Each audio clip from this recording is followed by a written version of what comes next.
Assalamualaikum warahmatullahi wabarakatuh. Bismillahirrahmanirrahim. Rabbi shrah li sadri wa yassir li amri wahlul 'uqdatam min lisani yafqahu qawli. Allahumma shalli wa sallim wa barik ala sayyidina Maulana Muhammadin wa ala alihi wa sahbihi ajmain amma ba'du. Ketika manusia mengatakan mampu, sebenarnya ada sekian hal yang manusia itu tidak ikut melakukannya, tidak ikut menciptakannya. Misalnya kue nyuber, supirana enak, punya pengalaman. Tidak kecelakaan karena apa? Nyuber kue enak, mobilku normal. Mobilmu normal lah, tewabrak mobil ya mabuk. Nah di sini ini manusia dituntut, diingatkan terus. Kamu itu butuh Allah, rahmat Allah itu yang melindungi kamu, bukan keahlian kamu, bukan kecakapan. Karena tanpa itu semua tidak bisa, semuanya Allah. Ya, tapi manusia tadi, gara-gara misalnya tadi mobilnya normal, dia punya keahlian nyuber, terus mengklaim kalau keselamatan dia itu karena hati-hatinya dia, karena mobilnya normal. Padahal ada sekian catatan yang menjadikan dia selamat dan semuanya itu kudrahnya Allah Subhanahu wa taala. Misalnya gak ditabrak wong mabuk, gak ono gempa, gak ono bumi merekah. Misalnya kita pintar nyopir lah terus bumi memangap terus kita kecemplung apa opo. Kemudian daerah-daerah kayak ya rasa tak sebut nomor orang. Kira tahu muka siapa yo bener mari tak sebut nomor yang ngeri. Intinya Indonesia ora aman, tapi kita tenang ae satunya ora aman kabeh ono sing aman. Ora usah kuwatir likuifaksi, ora usah kuwatir meteor jatuh, kabeh ya potensi no? Potensi semua. Sehingga ini sedikit saya ijazahkan. Suatu saat kata Rasulullah, saya yang Mu'ad melihat kamu hanya sejengkal di depan para ulama ketika nanti di akhirat. Terus Mu'ad tanya, Rasulullah tanya, kenapa kamu hanya satu jengkal dengan derajatnya para ulama ketika sowan Allah? Jawabnya Mu'ad, kamu punya amal apa? Jawabnya Mu'ad, ya Rasulullah, saya tidak pernah melangkahkan satu kaki, kecuali saya tidak pernah yakin apa bisa melangkahkan kaki yang satunya. Dan saya tidak pernah mengunyah satu makanan, kecuali saya juga tidak pernah yakin apa bisa menelannya. Dan saya tidak pernah bernafas satu nafas, kecuali saya tidak yakin apa bisa nafas berikutnya. Saking dia tergantung ta'aluk semuanya sama kudrahnya Allah Subhanahu wa taala. Kalau kita ini kan sok. Kalau makanan sudah di depannya kayak pasti bisa makan. Kalau dia sudah sehat jalan seakan-akan pasti bisa meneruskan. Padahal 0, sekian detik melaku dihantam mobil ya selesai. Misalnya stroke ya selesai tidak bisa jalan. Sehingga para wali-walinya Allah itu orang yang filah gotin min lahadzotai, setiap kedipan dia, setiap perilaku dia itu hanya ta'aluk ambil Allah Subhanahu wa ta'ala. Itu yang disebut ya ayyuhan nasu antumul fuqara'u ila. Nah, kemudian resiko makom ini, ya semua makom tak ada resikonya. Resiko makom ini itu biasanya dia lupa doa. Kenapa lupa doa? Karena doa itu terdefinisikan. Tak wari ilmu hakik harus rumono wis ra paham lah tak ulangno. Ya resiko ilmu saya ingatkan. Ilmu itu kan ada dua. Ada ilmu yang karena didefinisikan. Dan itu akhirnya menjadi masalah. Sebenarnya ilmu itu tidak perlu definisi. Kedua, ilmu yang kita rasakan. Misalnya gini, kalau sama saya tanya, kamu pernah nggak minta jadi punya uang banyak? Nggak tanya, pernah nggak minta? Terus artinya minta itu apa? Terus kita mendefinisikan. Menengadahkan tangan, bilang ya Allah, saya minta uang banyak. Saya minta ingin beli mobil, itu namanya apa? Tidak jauh saja, doa kan? Itu kesalahan kita mendefinisikan doa itu, misalnya menengadahkan tangan dan memohon dan menyebutkan permohonannya, itu terus disebut doa. Tapi kalau menurut Allah, sistem tubuh kamu yang menghendaki punya mobil, sistem tubuh kamu yang ingin punya uang banyak, reaksi tubuh kamu yang terhinakan karena ditagih orang atau butuh uang. Ini menurut Allah ya sudah kamu itu peminta-minta. Saya ulang lagi ya. Sehingga menurut Allah kamu minta tidak minta ya tetap berstatus peminta, pengemis. Nah, orang-orang yang sudah wusul, meskipun itu kondisional ya tidak selalu. Itu ya dia pikirannya menengadahkan tangan apa enggak ya sama saja tubuhnya merasa minta, sehingga dia tidak perlu mengekspresikan minta. Nah, terus orang yang fikih bilang seperti itu tuh sombong, wong kok gak tahu dungo. Sebetulnya keliru vonis orang fikih. Bagaimana mungkin dikatakan sombong? Dia reaksi tubuhnya, elemen tubuhnya sebetulnya meminta. Dia tidak berkategori meminta karena ilmu kadung didefinisikan kalau minta itu yang seperti ini. Itu kan lama. Nanti kalau suatu saat Indonesia yang kuasa itu terlalu NU atau terlalu yang tidak NU, lama-lama ada definisi. Misalnya yang dikatakan tahlilan itu apa? Ya bid'ah, Nabi tidak pernah tahlilan. Sahabat gak pernah nahlilin Nabi, malah ngaji Nabi jadi tahlil. Mana nih tahlilan jalukno sepuro mayit, ngaji Nabi jalukno sepuro. Sehingga dengan tradisi itu tahlil itu masuk definisi bid'ah, karena nggak pernah dilakukan sahabat dan para tabi'in. Ya salahnya kamu definisikan. Tapi kalau udah kamu definisikan, diarani tahlil, ya mau la ilaha illallah. Terus mungkinkah satu bacaan la ilaha illallah dilarang? Wong ora oleh maca kalimat tauhid. Jadi misalnya tahlil itu nafadno kalimat tauhid. Oke tok ya orang ora iso dilarang tapi nak tahlil itu mitung dinane mayit kaya bodho. Sakjane kriminal. Enak. Ya sudah seperti itu. Makanya banyak orang salah itu karena ilmu kadung didefinisikan. Nah, definisi itu sebenarnya tidak mengikat dalam banyak hal. Ini penting saya utarakan. Ya karena seperti itu. Makanya itu masalah-masalah besar antara kita dan firqah-firqah yang lain, masalah ahli sunnah, terus masalah yang lain-lain. Memang ya sudah seperti itu. Ya saya ulang lagi ya. Ketika Nabi Ibrahim mau dibakar Namrud, itu masyhur cerita itu. Dan kemudian jadi Nabi namanya Habib Syahid. Habib Syahid itu sebetulnya hanya ngutip Habib Abdul Haddad. Jadi syair itu sebenarnya ada di Diwanul Haddad. Apa? Diwanul Haddad. Diwanul Haddad itu syair-syair Abdul Haddad ketika beliau usul, beliau mukasyafah. Terus bagian dinyanyikan Habib Syahid terjadi populer. Saya ulang lagi ya. Tubuh kita, misalnya kamu lapar, perut kamu kan mereaksi minta makan. Andaikan kamu itu Tuhan, kan kamu tahu bahwa perut kamu itu minta makan. Tanpa kita bilang, ya Allah saya minta makan, Allah tahu kalau reaksi tubuh kamu minta makan. Sehingga orang yang tidak minta pun asal makomnya makom yang ikror, mengakui kalau dia butuh, ya namanya sudah minta. Tapi fikih kadang mendefinisikan sing darane minta itu hanya madhep kiblat terus menengadakan tangan dan sebagainya. Ya sudah kita sebagai orang pengikut ya yang ikuti fikih, yang ikuti tasawuf sebetulnya itu definisi yang sepihak. Sehingga ketika Nabi Ibrahim mau dibakar Namrud, masyhur itu cerita itu. Beberapa hari mungkin bulan-bulan orang disuruh Namrud tarik kayu sebanyak-banyaknya. Ketika kayu sudah terkumpul mungkin satu lapangan, Ibrahim mau dibakar. Pegawai Namrud itu bingung caranya nguncalo Ibrahim. Mereka saking gedene napa? Api. Nak dincalok ado iku ratok tengah. Nak diparekno iku kepanasan. Masyhur. Terus setan zaman iku orang akeh dadi setan tenan. Saya kan duplikate sakeh dadi setan ra tau muncul. Wong duplikate wis napa? Akeh. Singkat cerita setan itu muncul pura-pura jadi manusia terus ditemukan manjane. Manjane kayak semacam ketepil besar yang jadi mana ya dari kiai-kiai ketepil haram mereka penemunya setan. Dari ini tuh.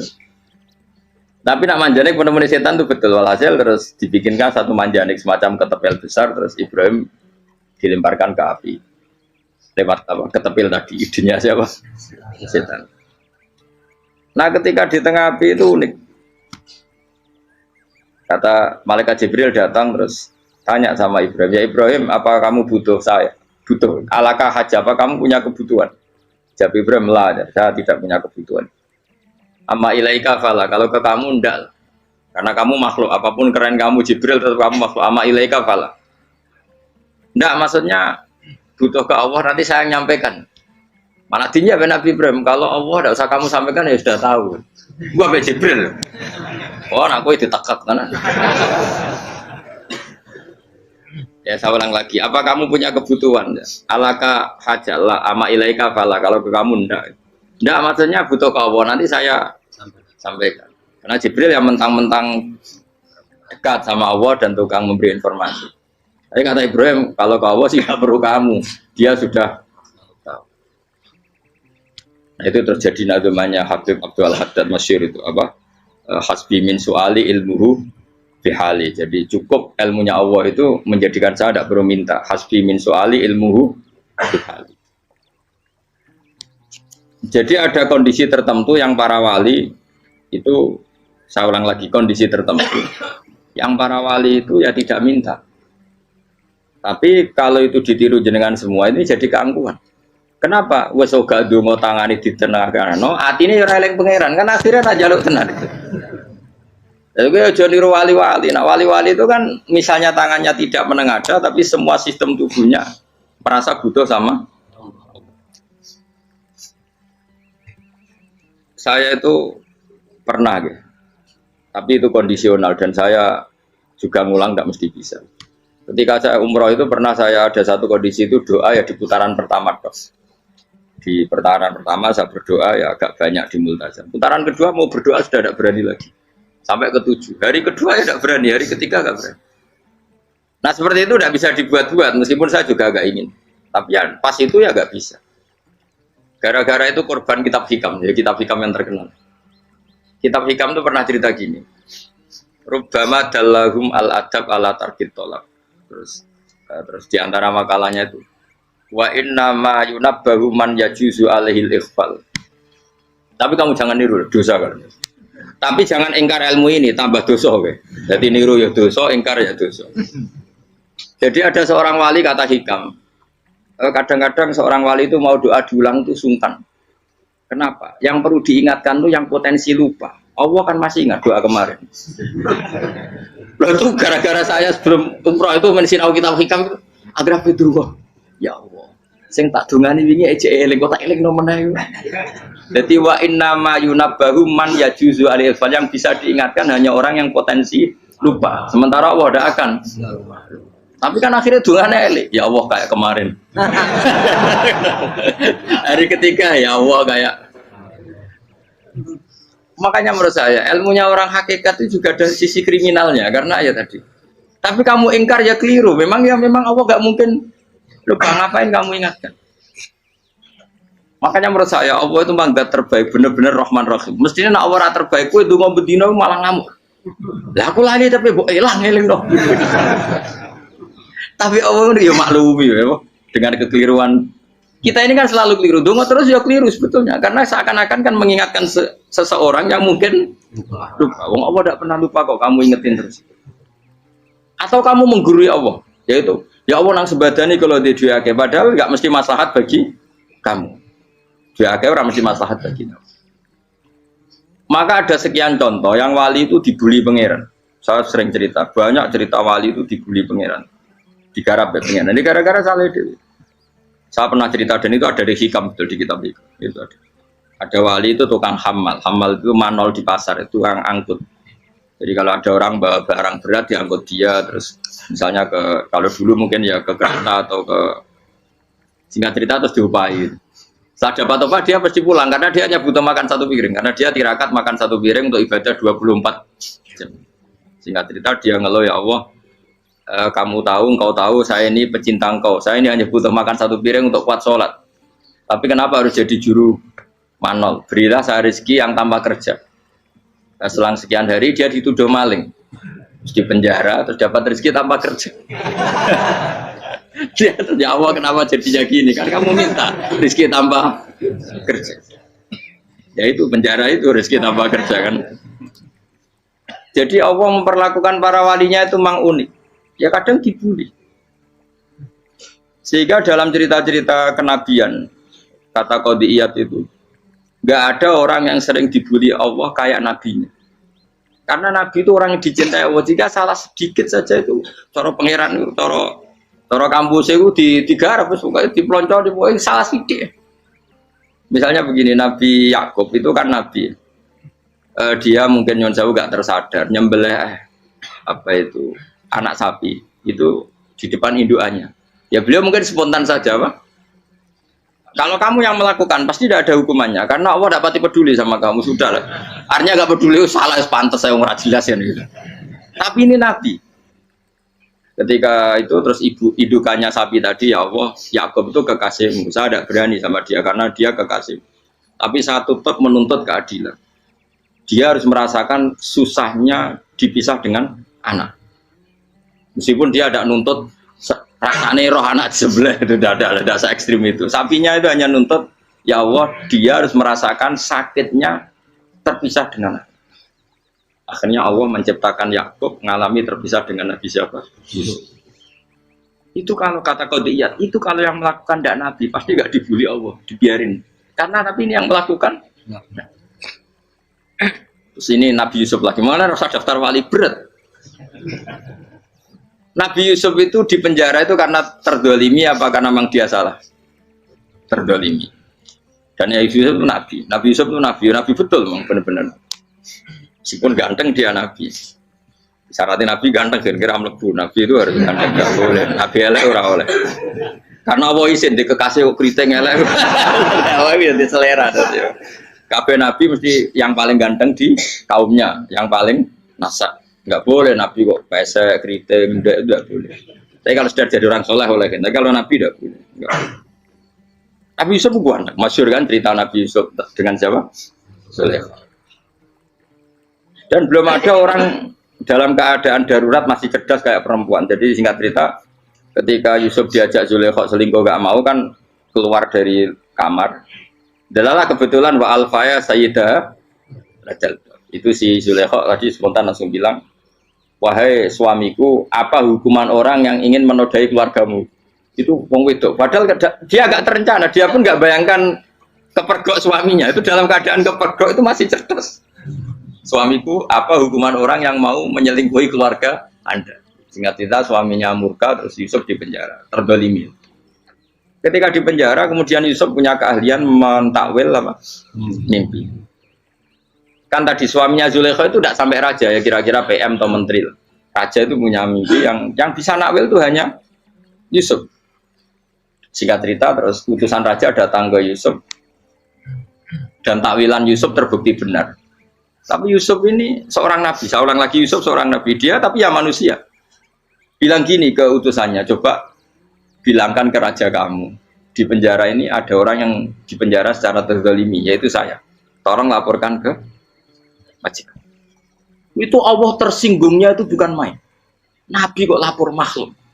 Itu tersinggung. Nah, kowe kan gak piye. Kowe ngajono proposal ya ora piye. Wis pokoke Allah kowe wis ra piye wis. Wong sumpen swargane ya ora langsung wae ngono pokoke kira-kira kan sudah tidak perlu ditegur. Makanya fa'an sahu syaitanu dzikra rabbi fala bitha fi sijni bid'asi.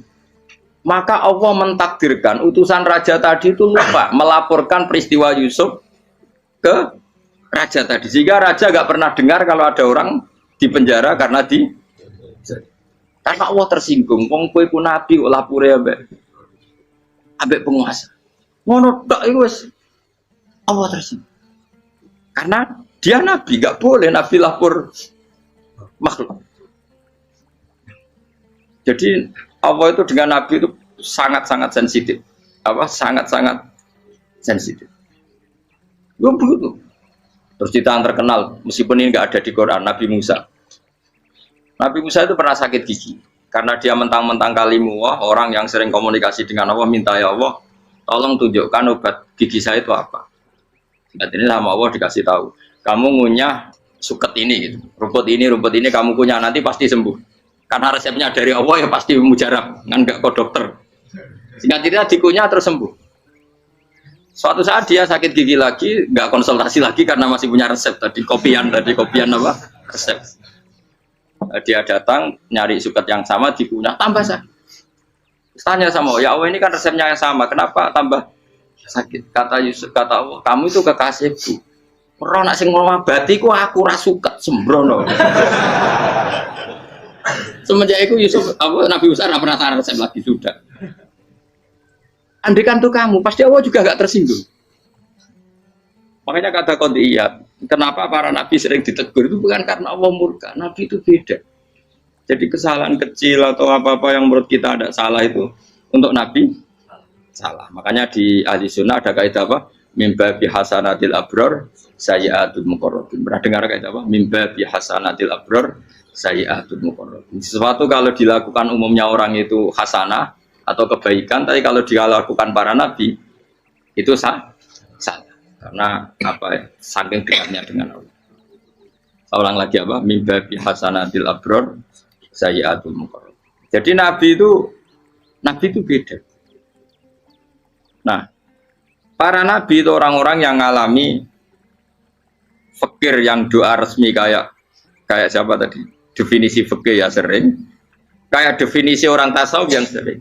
Sehingga ketika nabi berdoa ya memang secara disiplin ilmu yang namanya berdoa ya minta Allah dengan mengadakan tangan. Ketika enggak berdoa karena nabi sadar Allah tidak perlu diingatkan lagi, pasti masih ingat. Jadi dua-duanya benar terus. Makanya nabi itu lam yazal fitaroki, nabi itu selalu naik derajatnya. Karena pas minta ya benar, pas tidak minta ya. Kalau kamu turun terus. Pas minta itu karena tomak kamu, hadun nafsi kamu, serakah kamu, tapi nggak tahu diri, pantas tahu dengan permintaan. Kayak gue misalnya jongo jadi wali, iso Allah tersinggung, bocor atau tirakat atau jalur jadi wali. Tapi gak dongo ya Allah tersinggung, kere atau dongo. Jadi orang kalau tidak wali itu sudah keliru terus. Jadi gue di sepuro, tapi tak kira itu akeh.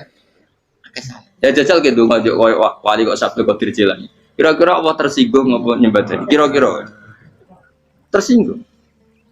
Tapi misalnya kira tahu dongo kepengen kau Imam Syafi'i, apa yang tersinggung? Bocah ora di idola.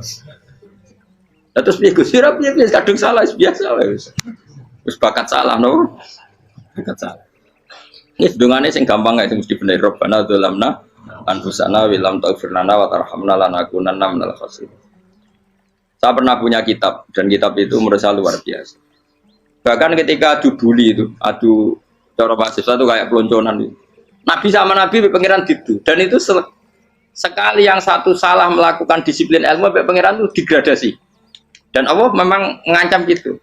Kalau kamu melanggar ini, la biton namin diwanin nubuah. Nanti la amkuan namin diwanin nubuah. Kamu saya hapus dari buku kenabian. Tes-tesannya ya lucu, misalnya begini. Kata Nabi Musa kan ditanya. Ketika dia khutbah ditanya orang, siapa orang paling alim ya Nabi Allah? Sekarang orang paling alim itu siapa? Nabi Musa jawab, saya kan. Ya itu Allah tersinggung karena wong kok mletene ngono. Tapi andai kan Nabi Musa kok jawab Fauzi itu salah, oh tambah salah meneh. Atau enggak Ruhen, malah salah meneh. Tapi jawab Musa ya salah. Saya Gusti, saya kan. Orang paling alim siapa? Saya. Allah memperingatkan Musa, ada seseorang yang lebih alim ketimbang kamu. Coba kamu harus ketemu dia. Ketemu singkat cerita ketemu Nabi siapa? Khidir. Terus dalam 3 sesi ini, 3 babak ini buli-bulian. Nabi Khidir itu dalam 3 babak ini selalu kelihatan salah. Di antaranya adalah cara sekarang ya mungkin di gonjak sepeda motor atau perahu kalau dulu yang menggratisi dia numpangi sepeda motor malah spionnya dicopot gitu. Spionnya dicopot, dirusak. Tapi Musa kan sudah digratisin malah rusak yang motornya yang apa? Menggratisin. Nabi Khidir masih tenang. Kamu tidak paham. Jadi Nabi Khidir mesti tidak kamu tidak paham. Itu kata syurrahul hadis termasuk Ibnu Hajar al-Asqalani bilang ini. Setelah itu kedua membunuh anak kecil. Musa tambah marah. Anak yang belum punya dosa kok kamu sampai 3 kali ada 3 peristiwa. Itu kata syurrahul hadis. Andai kan Musa kok diam tidak protes, maka dia akan disalahkan Allah. Karena dia berarti membiarkan kemungkaran di depan matanya tanpa reaksi. Jadi sebetulnya ketika Musa berontak itu Nabi Khidir, Nabi tenan gitu. Jadi itu kan unik. Tapi berontak itu disalahno. Jadi angel sandi tes-tesan dadi nabi ku ya angel. Misalnya kok Nabi Musa itu kayak model santri Jawa Timur. Nabi Khidir salah, nggih nderek mawon. Ya ora nabi jero barang mungkar. Menengae. Berarti yo nabi goblok ngono kira-kira. Makanya memang Musa harus konsisten seperti itu, harus demo terus. Kayak saya misalnya sebagai kiai fikih, kiai ya harus seperti ini cara mulang saya. Enggak boleh saya misalnya terus anut mulang terus tawadhu semeneng itu ora karu-karuan. Jadi andaikan Musa kok tidak protes itu malah salah. Ya memang harus. Dan itu Nabi Khidir Nabi tenang. Makanya Nabi Khidir akhirnya respect. Tidak ada hati sebaik Abu Musa. Risi itu gak nyaman ketika melihat jadi itu sebenarnya poin. Tapi lucunya Nabi Khidir yang nyalan. Takkan dari rasa kok kamen takok. Tapi harus disalah no. Ya aku cari Nabi Musa. Ya jajal, gawe peristiwa meneh aku tak sabar rata kok. Bareng. Kok jajal neh. Bareng dijajal ya protes meneh. Bareng protes meneh, tinggal satu kali kesempatan. Kowe takok meneh wis ora dadi murid. Dikasih kesempatan lagi, ya protes meneh deh. Tapi itu justru itu menjadi kelebihannya Nabi Musa karena syarat seorang nabi adalah al-musara'ah ila inkaril munkar kata Ibnu Hajar Al-Asqalani. Syarat seorang nabi adalah secepat ngengkari sesuatu yang mungkar. Enggak boleh. Ya iya toh kan misalnya kita jadi murid terus gurumu itu gandeng artis atau gandeng penyanyi dangdut. Dia derek mawon. Jadi guru mumet goblok. Tapi kowe ngloroi guru tersinggung. Ora ora hikmah iku. Kan bingung loh. De guru ngene kok bingung loh. Soale ki de guru jadab dorong Jawa Timur apa? Gurumu gandeng penyanyi dangdut. Reaksimu piye? Jek takok. Ayo loh, nah elek kan gak iri. Biasanya nah elek itu ora iri. Sekarang Pak. Sing ayu, sing potensi iri. Kira-kira reaksi kamu itu milih derek mawon apa berontak? Golek nak gurumu wong alim mesti nak pasti meneng. Muridku goblok tenan, gak sensitif. Roh barang mungkar dilakukan di depannya kok tidak reaksi, tidak protes, geblek tenan. Tapi lucunya guru mau nak protes ya, gak duwe akhlak. Guru lagi senengnya kok ora oleh. Nah Nabi itu kan bully-bulian. Jadi Nabi Khidir dengan Nabi Musa itu tepat-tepat. Karena dua orang ini sama-sama kekasih Allah. Itu Nabi Musa justru barokahnya itu dia tidak pernah kelasmennya di bawah Nabi Khidir. Semua ulama sepakat kelasmennya Musa tetap di atas Nabi Khidir.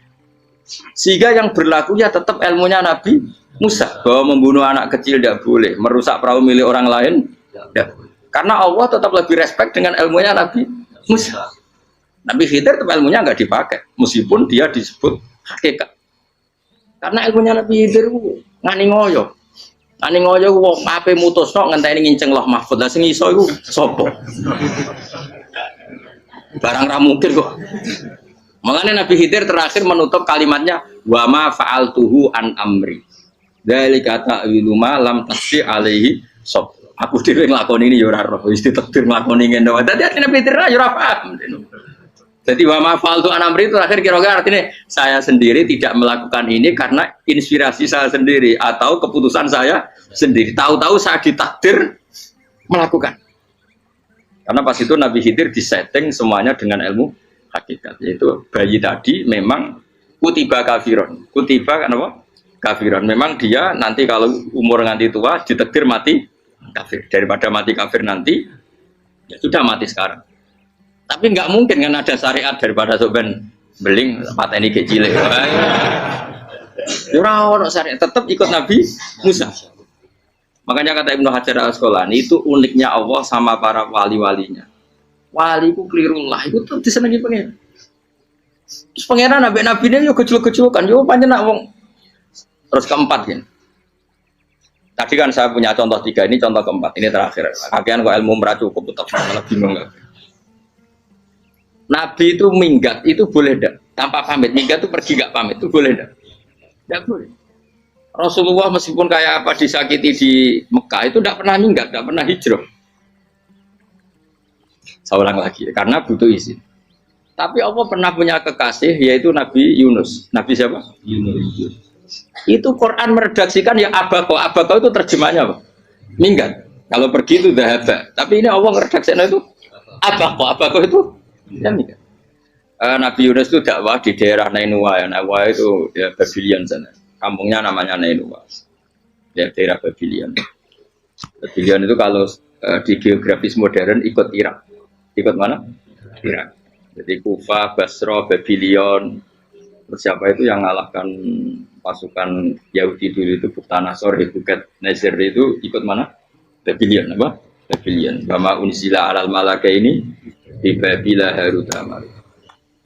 Makanya kalau ulama-ulama melihat Irak kacau sampai sekarang itu tidak kaget. Irak itu ardun mal'unah kalau di kitab-kitab. Bumi yang memang sudah terlaknati mulai dulu. Sehingga ketika ada kasus Saddam Hussein sekarang itu ulama tidak kaget. Zaman Rasulullah Sugeng itu Irak itu termasuk sudah bumi yang guna keazala. Jadi di sana pasti banyak fitnah. Fitnah pertama yang dicatat sejarah adalah Mautul Husain apa? Kabudutnya Said siapa? Husain di Karbala. Era Imam Syafi'i adalah zaman mifnah, ulama dibantai karena dipaksa mengatakan Quran apa? Makhluk. Terus konflik-konflik sampai era Saddam Hussein terus era sekarang jadi. Nah kita ini ulama sebenarnya tahu tarikh itu. Tapi di era modern kan dianalisis karena campur tangan ini itu ya sudah lah. Sebab goblok pun aja daripada ngebantah-bantahan olahraga. Ibu goblok, ibu pinter. Sekarang kan analisisnya kan, wah ini ada campur tangan pihak ketiga diciptakan nih sauni ini. Ya kalau intelijen harus ngomong seperti itu. Kalau kita seperti ulama memang dari dulu dicap Nabi hunalika az-zalasil wal fitan. Saya teruskan. Nabi Yunus itu dakwai kaumnya itu lama sekali dan tidak iman. Nah semua nabi kalau kaumnya tidak iman itu diberi hak Allah ngancam akan adanya azab apa? Ngancam akan adanya azab. Nabi Yunus ngomong gitu terusin. Nanti kalau kamu tidak iman itu pasti kena azab. Anggap saja dia ngancam gitu sudah berbulan-bulan. Singkat cerita, azab baru tinggal 3 hari lagi. Ayo nang iman, tinggal 3 hari lagi. Ya kira-kira dia ngomong misalnya Ahad, berarti Ahad, Senin, Selasa, atau kamu milih Selasa ya Rabu, Kamis. Singkat cerita Ahad itu dia gak kuat. Wah semuanya kurang telung dino kaumku tetap orang iman. Mangkel asal, minggat deh. Minggat itu jadinya minggat kan nggak punya tujuan, so asal pergi jauh saja. Ada perahu, sekenanya dia naik saja. Namanya minggat nih. Kalau bawa bekal terencana, bawa visa paspor kan plesir namanya. Jadinya minggat itu ya gak, ya sekenanya nggak persiapan. Singkat cerita sampai ikut perahu nelayan tadi terus zaman itu ya ada mitos kalau ada gelombang yang nggak wajar pasti ada orang minggat. Terus ditanya siapa yang minggat, Nabi Yunus kan orangnya jujur saya katanya. Ya sudah yang minggat harus dicemplung no. Ya, terus ada yang agak baik ya jangan gitulah. Ini kan kita semua butuh selamat. Dudi dulu. Terus Dudi satu lagi ketemu Yunus. Coba mungkin salah udahnya Dudi lagi ketemu sampai 3 kali ya ketemu Yunus. Makanya fasahama fakana minal mudhadis diuji dia kalah kemudian tenggelam. Fal taqamahul khutu wa huwa mulim. Terus dia diuntal ditelan oleh ikan nun. Nah, di situ ikan nun digambarkan saking besarnya itu. Dan ini uniknya Allah sama kekasihnya. Sudah Allah menyalahkan tapi unik. Ikan ini kan itu sama Allah dikasih instruksi. Kamu nggak boleh makan dia. Dia kekasih saya. Terus ketika di tengah di perut apa? Ikan dia kegelapan terus Nabi Yunus cita-citanya satu ya Allah kalau saya sumpah kiri saya tidak bisa baca tasbih karena sama Allah disulap perut ikan itu jadi masjid jadi dia di dalam perut ikannya santai saja tetap wiridan santai fana ada fi dzulumati alla ilaha illa anta subhanak inni kuntu minadz ya dia santai aja wiridan karena perut ikan bagi dia adalah masjid ya dia disalahkan Allah karena abako tadi minggat hijrah tanpa pamit. Tapi juga dibela-belain Allah, ikan tadi tidak boleh nelan. Ini perlakuan Allah sama orang yang bikin. Tapi karena dia Nabi uniknya apa? Dino Ahad itu kaumnya do nginceng ngomel Nabi Yunus. Rame-rame nginceng. Lucunya cara nginceng gini. Nak Yunus neng omah berarti bodoh nih. Ngomel ono ada kok dene tengok. Buarang dinceng Nabi Yunus tuh gak ada. Oh tenan ono ada. Mulane wonge rawani neng omah. Itu uniknya pangeran. Jadi umpama dekne ora minggat ya salah. Umpama dekne ora minggat berarti kaume jane apa ono adab ono gempa bumi liku faksi kok dekne ning omah. Lah nek ono tenan ra mlayu, nyatane gak mlayu. Jadi mbok Allah didesain minggat. Tapi nek minggat jadi salahno Nabi yo ora pamit. Makanya masyhur saya itu punya kitab karangannya Habib Alim Alam, mbah-mbahnya Habib Anis, Habib Ali bin Husain yang ngarang apa? Ali bin Muhammad bin Husain karang yang simpul duror itu diantara doanya gini tapi jangan tiru loh, biar awal gimana aku rawani niru, cuma saya hafal secara ilmu tapi saya tidak berani waj'al sayyiati man ahbabta ya Allah jadikan kesalahan saya itu kesalahan orang yang kau cintai terus pokoknya salah lagi jadi pengiran kadung seneng salah lagi sampai wae seneng waj'al sayyiati man ahbab terus kalau gue lah dimanja wong tuamu anak paling disayang salah gue lucu kok cah cilik Kowe seneng caci cilik, salah we. Lucu. Cano gelas ya lucu, tiba ya lucu. Tibane cah tuwek-tuwek. Bocah jelalatan mulane tiba. Nah itu barang kau menginceng omahe Nabi Yunus gak ono wong. Wah, berarti adab mau turun betul. Andai kan adab tidak jadi turun, pasti Nabi Yunus berani di tenang. Wes. Barang mulai malam Kamis, adab itu sudah kelihatan. Ada puting beliung, ada apa, sudah jelas pasti ada adab.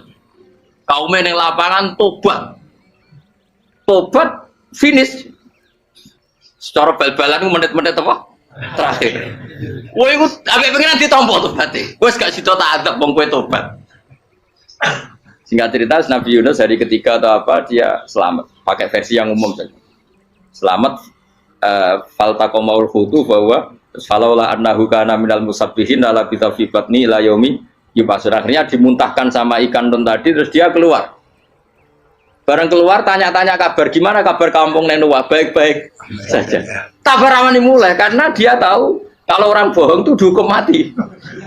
Padahal dia bohong katanya Kemis itu ada adab, ternyata kampungnya baik-baik. Padahal baik-baiknya karena mereka jadi masyarakatnya nyari dia karena mau iman. Si nabinya agak berani pulang karena nanti dihukum mati. Aku pangeran nabi kekasih itu dia. Pangeran ya bully itu. Oh itu beda-bedaan, wong kekasih pangeran, aku yang hati pintu langsung diatap. Jadi pangeran kekasih aku beda, orang koyo. Akhirnya biru seramani mulai. Wah nak mulai aku disiksa. Perkara nih, kalau pembohong itu dihukum mati. Masyarakat yang golek tenan, mergo malam Kamis ku ono azab tenan. Cuma terus do tobat. Disebut falau laka nasqaryatun amanat fanafa'aha imanuha illa qauma Yunus lamma amanu kasyafna anhum adzabal khizyi fil hayatid dunya. Enggak ada kampung yang saya adab kecuali kasil tak adab, kecuali kaum Nabi Yunus. Aku semeh ngadab lho, pas menit terakhir peta adab tobat. Akhirnya ra sido jare pangeran. Iku kaum Nabi sinten? Iku yo barokah minggate Nabi Yunus. Lah iku nabi. Wong kliru kok barokah. Iku nabi.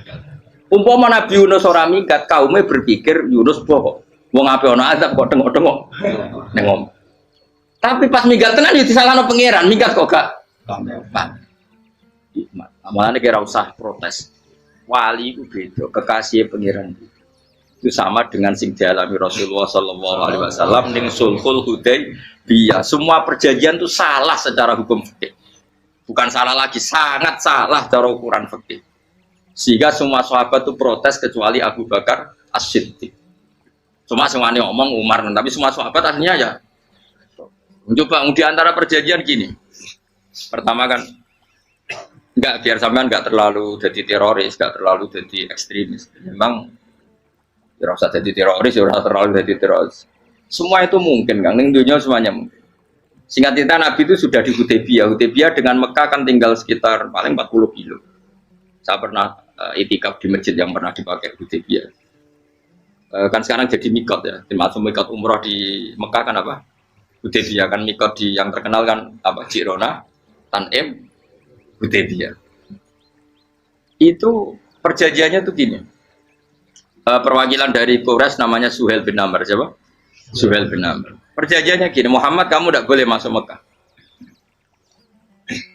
Kamu boleh masuk Mekah itu tahun depan. Padahal Nabi sudah bilang ke para sahabatnya, ayo kita umroh. Dan diberi hak umroh. Tapi setelah sekitar 40 kilo masuk Mekah, dicegat sama orang kafir Quraisy. Nah, Nabi sakit tenan. Nabi kadung mentafsir, memberi berita gembira, saya mimpi, kalian masuk tanah haram, amini namu khalikin, aman semua. Semuanya bercukur gundul atau mencetak rambut. Pokoknya, terus kata sahabat senang sekali, karena mimpi Rasulullah tidak pernah apa? Tidak pernah salah. Bareng di situ, di antara perjanjiannya, hadza ma kataba ali Muhammad Rasulullah. Ini perjanjian yang ditulis Muhammad Rasulullah. Kata Suhail, hapus kata Muhammad Rasulullah. Kalau saya tahu kamu Rasulullah tidak saya perangi, tulis Muhammad bin Abdullah. Kata Rasulullah, ya Ali hapus tulisan Muhammad Rasulullah. Kata Ali, tidak saya akan menghapus setelah Muhammad Rasulullah. Saya beritahu unik. Hapus gak popoli, masih hapus aku tetap Rasulullah. Tulisan wae. Jadi Nabi ya relax saja. Tapi Ali katanya, "Fa wa ma ana bimakhihi abadan." Saya tidak akan menghapus tulisan itu selamanya. Kata Nabi, "Kowe nek ora gelem ngapus, tanganku didono, aku sing ngapus." Nabi kan umi tidak bisa baca terus. Tangannya Nabi sendiri yang dilewatkan Ali ke tulisan itu sehingga terhapus. Nabi ya rileks, li, wong tulisan wae aku ora ditulis Rasulullah ya tetep Rasulullah. Nabi masih rileks. Terus perjanjian kedua, kalau ada orang kafir Quraisy masuk Islam harus dikembalikan karena berarti keluar dari habitat. Jadi kalau sudah Islam kok masuk kafir lagi harus dibiarkan karena berarti kembali ke habitat. Nabi bilang ya nggak masalah. Semua perjanjian itu merugikan Islam. Itu secara fikih pasti salah. Akhirnya Umar itu protesnya keras sekali. Ya Rasulullah, apa engkau masih Nabi? Takutnya sengak. Apa engkau masih Nabi? Dan Nabi siapa santai bala ya saya masih Nabi. Tapi kenapa kamu hinakan kita dan memberikan kehormatan pada orang-orang kafir itu? Jawabnya kan Nabi lucu. Ya agama itu kayak pangeran. Masih aku perjanjian yang ngono kok pangeran sing angkat agama iki tenang wae. Kan Nabi kuwi perjanjian mek manusa gampang. Jadi Nabi itu saking imannya Allah tetap yu'izzu hadaddin. Allah pasti memuliakan ini agama. Apapun perjanjian yang diciptakan manusia. Makanya bapak saya, Mbah Mun guru saya itu ngaram-ngaram tenan mikir Islam. Islam mbok pikir haram, ono sing duwe. Ben dunya rusak kok ben tetep Islam mulya. Rasa mbok pikir terus keliru-keliru lah perjanjian dunya keliru lah. Lo coba Uni Soviet kayak apa hegemoninya? Kayak apa kuatnya Uni Soviet? 100 tahun mengkooptasi Uzbek, Tajikistan dan tapi apa bisa menghilangkan keimannya orang Uzbek Ceknya? Ketika Uni Soviet bubar langsung malah negara-negara itu jadi persemakmuran yang negara apa? Indonesia kayak apa dikooptasi? PKI, dijajah Londo tolong atau seket. Mbah Soleh Darat alim zaman Londo, buyut-buyutku alim zaman Londo. Iku semondok Mekah ya alim. Zaman PKI ya wong alim. Saiki ayo, zaman Islam Nusantara apa ono sing alim koyo. Jadi Islam menarik zaman wis di regani negara, zaman rung dinegani negara iku wis mul. Karena ini agama milik Allah. Punya ketahanan yang luar. Ya, semuanya dari Nabi tentang perjanjian salah lah, gak apa-apa. Inna wa ta'ala a'azza hadati. Inna wa ta'ala la yudhi'u dinahu wa la yudhi'u. Pokoknya pengiran bakal ngembar agamanya orang masalah, perjanjian keliru lah.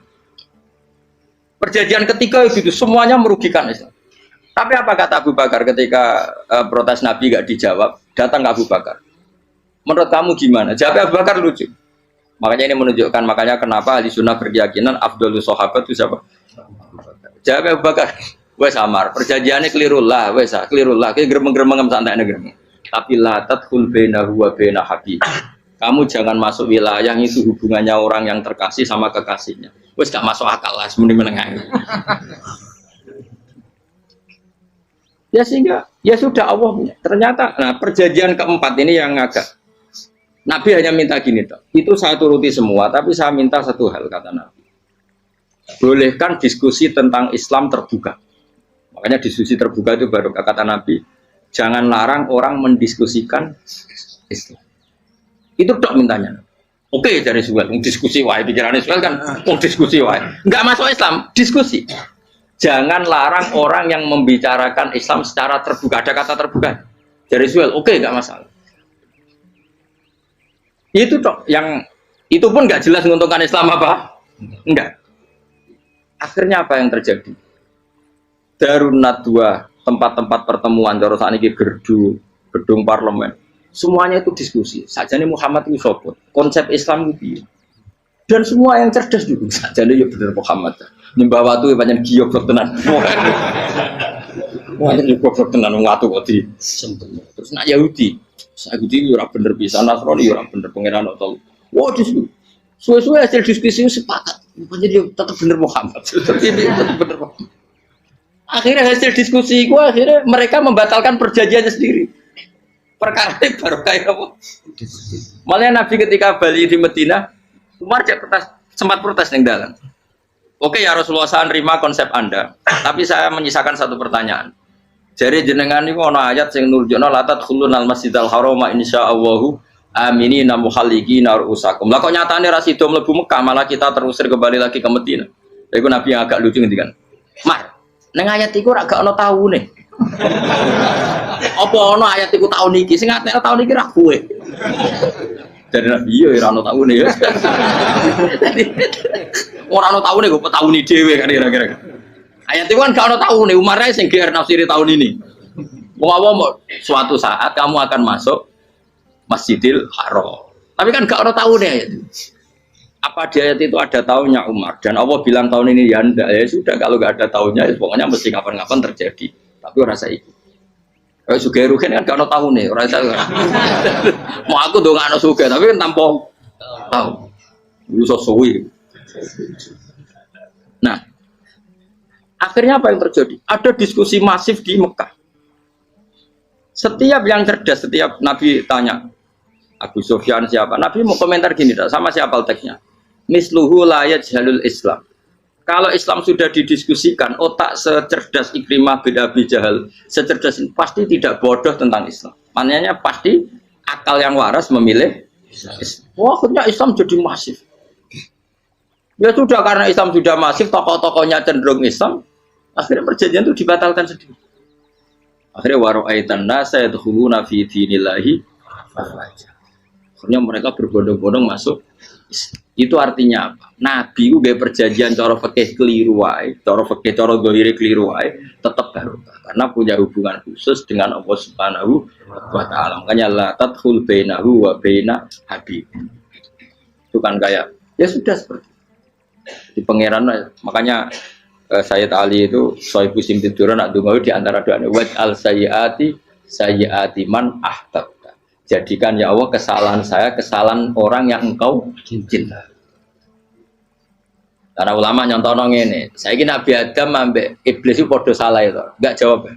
Padha salah, iblis itu salah bodoni Nabi Adam salah dilarang mangan wit khuldi tetep mangan. Mau trimo rayuane sinten? Iblis. Tapi piye-piye pangeran itu seneng Nabi Adam. Sediluk diusir bar sumastabahu rabbuhu fataba alaihi bar langsung Adam urung metu kok swarga diwarai. Damke kepengin tak sepuro nggih, tak warai dongane. Iblis tak diwarai. Makane kena ndonga. Dadi ngene ya pokoke wong disenengi iku menang. Lah kaya pengen ndonga iku, kowe ora bakat wali biasa wae iki cerita. Ya sudah seperti. Ya, tapi emang ya sudah seperti. Nabi Adam itu orang pati keusir tenan itu fatala ko Adam Rabbi kalimatin fatah.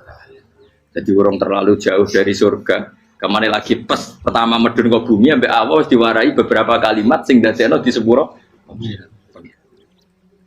Kawat al sayyiati man ahbab. Ini penting kalau atur mengenai wilayah-wilayah kenabian itu wilayah yang kita tidak pernah tahu detailnya, tapi kita yakin Nabi itu para kekasih Allah. Dan agama Islam ini juga agama paling diridhoi. Maka di zaman apapun, kecewa apapun dengan perjanjian dengan negara maupun dengan dunia, Islam tetap di rumah pangeran. Wis ora usah kuwatir. Mikir Islam itu keliru. Nangit mayo oleh nak mikir keliru. Agamanya pangeran kok iki. Saya masyhur Sayyidina Umar itu kan khalifah paling sukses masalah futuhat. Di masalah apa? Futuhat. Dan Ibnu Umar setiap jalan-jalan itu dibully sama orang-orang. Ya Ibnu Umar, mbok yo kamu itu minta sama bapak kamu supaya dia nyebut penggantinya siapa. Atau bikin suksesi lah. Jangan kok dia khalifah sukses kemudian tidak jelas juntrungannya. Kan dia tetap mati suatu saat. Saking gak kuatnya Abdul bin Umar, matur, ya Abah, engkau harus suksesi. Siapa ya pemimpin setelah jenengan? Lah kenapa? Orang-orang bilang kalau ada orang misalnya penggembala kambing terus ditinggal gelanggang itu dianggap dosa karena kambingnya pasti kocar. Apalagi ini urusan umat. Kamu tahu-tahu mati sebelum sesi ini pasti kacau. Umar langsung marah. Agama Islam itu gak sama dengan kambing kata Umar. Agama Islam agamanya pangeran, mesti diurusi pangeran. Aku mau khilafah. Aku mau sukses. Ben aku ora usah mikir. Engko ora diurusi pangeran. Jadi Umar itu justru sangat hormatnya sama Islam itu dengan cara gak mau mikir Islam. Gak mikir berarti gak khidmah, dia tetap mengkhidmati Islam. Seperti saya ini kan yang khidmati Islam lewat mulan. Tapi aku ora tahu mikir nasib Islam. Islam ora kondang piye. Ditinggal Abu Bakar melaku, Umar melaku. Wali songo mek kowe rak mulya wali songo. Saiki durus mudin yo mlaku, durus KUA yo mlaku. Durus mau balik sing kadang matre ku yo mlaku. Berapa kiai sing dadi oknum perkara proposal? Ya agama ya. Wong bapak udah konco kiai ku mudin, anake mondok. Bareng saking suwene dadi mudin, zaman iku mudin urung untuk gaji negara. Anake yo dhuwit muni spontan. Cung ora ono mati kok dhuwit. Kok ora ono mati ra entuk rezeki. Cung ora ono mati kok dhuwit. Muni ku agama ya ra piye-piye juga.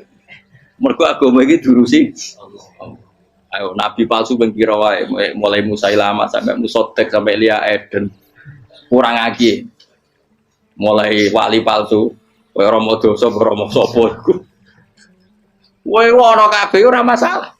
Uni Soviet kayak apa mengkooptasi Ceknya Uzbek akhirnya ya kalah Uni Soviet. Saiki Ceknya Uzbek jadi negara Islam kayak apa Donald Trump Islamfobia tapi sekarang orang Amerika malah berbondong-bondong masuk nopo pikir malah Islam konsepi malah rusak. Mergo terus di metodologi. Harusnya penyebaran Islam itu begini. Harusnya Mbah Mumpera pangeran harusnya. Wong Islam kadang melaku ya lewat mudin. Saya itu punya santri ini kisahnya. Itu lahirnya di Bali. Itu bisa baca Fathul Mu'in.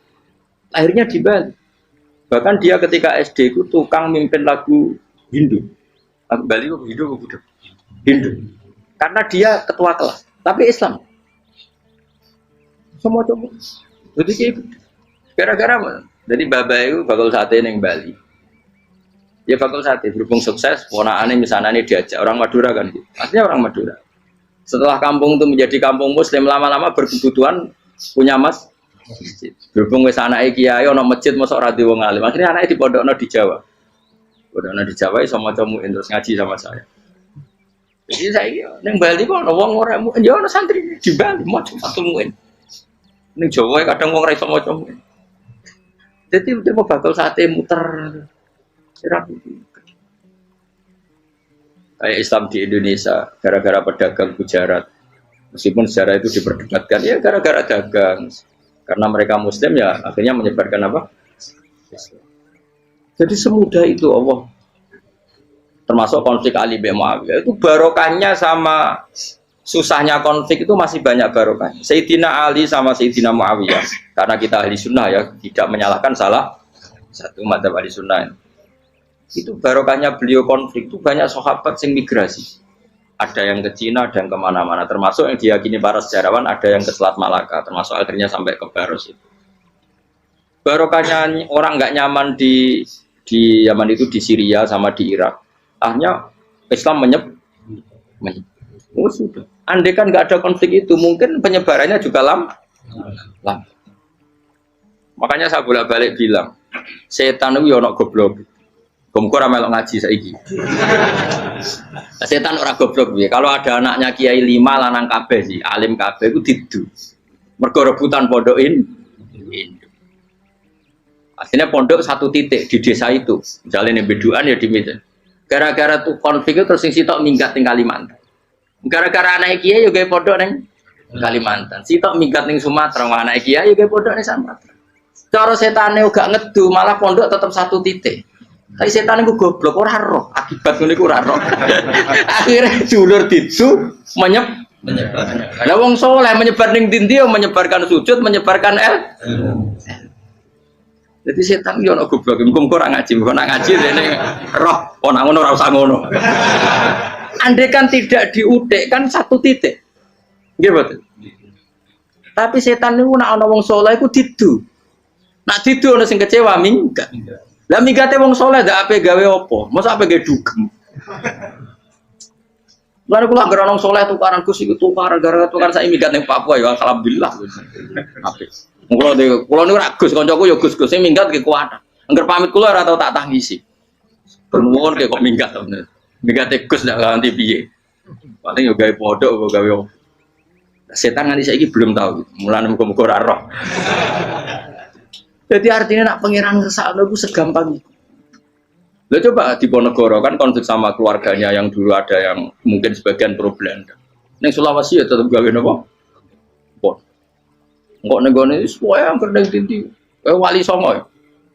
Sunan Kalijaga agak pati cocok mbek buyut Sunan Kudus. Rapati cocok akhire dakwah ning Kidul di daerah kene. So akhirnya ono, yo mono tawai rong khatam terus jadi Islam macam-macam. Saat terus no. Tapi ya barokah iku ono Islam tok Tingkir, tok Solo, tok Jog. Cara rapati tukaran yo Sunan Kalijaga men ngewangi. Sunan Kudus, Sunan Bonang dan gone. Berhubung barokah tukaran sithik-sithik. Jadi bahasa saya itu buyut-buyut itu Sunan Kudus itu luwih dukung Arya napa? Penangsa. Sing Kalijaga dukung mungkin itu. Sutowijoyo. Pokoknya kurang usah terus-terusnya. Pokoknya saya ngomong Jogja diulang Kudus. Buyut-buyut keluar itu yang Kudus. Serau usah dijero-jero. Yang jelas barokah. Mau meratukaran ya utak-utak yang Pantura. Barokah tukaran ya. Jadi, tapi ora usah terus nang ngono tukaran barokah ora usah mending ngono. Pokoknya apa yang ngangeran sing ngersakno kabeh baru. Tapi ora usah diciptakan. Ono suami istri pegatan terus. Ya kadang ya barokah sing wedok untuk bojo luwih bener. Akhirnya alhamdulillah saiki bojo wapiah. Padahal sing lanang tau GR, mak pegat iso apa ya piye malah apik. Iku pangeran. Makanya mikir Islam yo mikir. Sekarang kan ndak orang terlalu semangat Islam terus dia konsep Islam harus menguasai negara, akhirnya memaksakan jadi pemimpin. Jadi Islam harus kultural, akhirnya kejauhan Islam. Muat Islam kudu kaya, jebule kedunyan deknane. Islam kudu fikih, bebas hisab, kefikiran akhirnya buruh Cina. Justru kakean konsep wis mari kuwajib. Lah ya ana sing wah Islam kudu sugih, nek sugih ben kuat. Jebule bareng sugih kedu. Ana sing milih fikir ae ben tambah hisab, kefikiran Islam buruh Cina. Islam harus merebut negara supaya ada konsep khilafah. Pas ngerebute wis ngafir-ngafir wong akeh. Pas prosesnya wis dadekno perkara. Islam harus kultural, juga main-main gong wae malah sindinan terus. Rasido dakwah, mergo kakean apa? Kultural ora usah dikonsepis ben mlaku. Pangeran dhewe sing ngatur Islam. Kayak apa agama ini pernah ditinggal orang-orang terbaik? Mulai para sahabat tabiin sampai wali songo, nyatanya tetap iku nunjukno agama ini diurusi Allah Subhanahu wa taala. Kenapa khidmah wae? Kayak saya yang mengkhidmati Islam.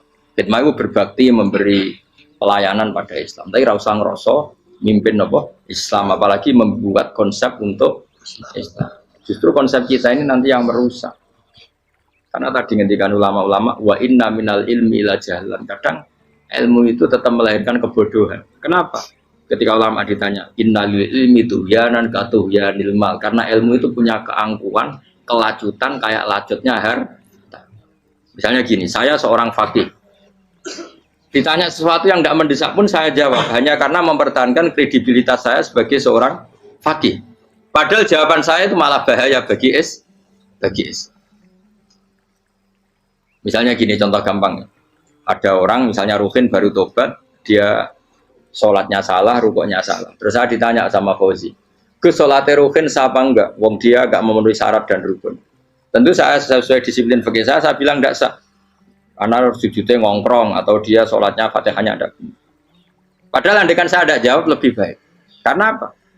Bisa saja menurut Allah sholatnya dia enggak sah secara fikih tapi diterima Allah.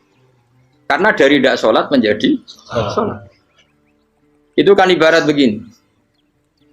Orang makan tela yang agak-agak beracun, tapi tidak racun yang mematikan. Itu baik apa enggak? Ya tidak baik jawabannya. Tapi kalau bandingannya daripada tidak makan sama sekali, tentu baik makan. Nah, kesalahan itu yang, makanya kata Imam Ghazali, kesalahan itu yang dialami para fuqaha mu'asirun sekarang. Setiap pertanyaan itu dijawab. Dan ironisnya karena sesuai disiplin. Ya tidak bisa, makanya saya pernah punya teman divonis dokter 2 bulan lagi mati. Terus teman itu gak doyan mangan. Tapi sarannya dia hidup kalau ada obat dari Jerman itu. Kalau ada obat dari Jerman dia hidup. Kalau enggak ya mati kan. Tak tili mati kapan? Kan niku jare. Kabare rong mulah meneh. Sesuk wis sopan rong bulan. Lho kok rong bulane cepet kok malah sesuk. Kowe iku iman mulai cilik, memangnya mati ku gak rong bulan kasih wae iso wae engko. Wong pangeran sing di otoritasnya wae ra jajeni rong bulan 3 bulan kok dokter jajeni ke percaya aneh-aneh wae. Saya tak takoni Israel lah menika. Iya, orang mesti bener kok tak imani. Lah iya, Pak. Kowe cek goblok kowe iku mondok 2 wulan iku ora mesti sesuk ya mungkin. Nah padha-padha mungkin sesuk ya mungkin kok ya oke. Padha-padha mungkin kok milih sing 2 wulan, milih sesuk ae. Milih sesuk saiki tak istighfar be aku, tak ngaji dadi keren mati sesuk. Yo dulu bodoh nele biasa. Terus saiki urip kok.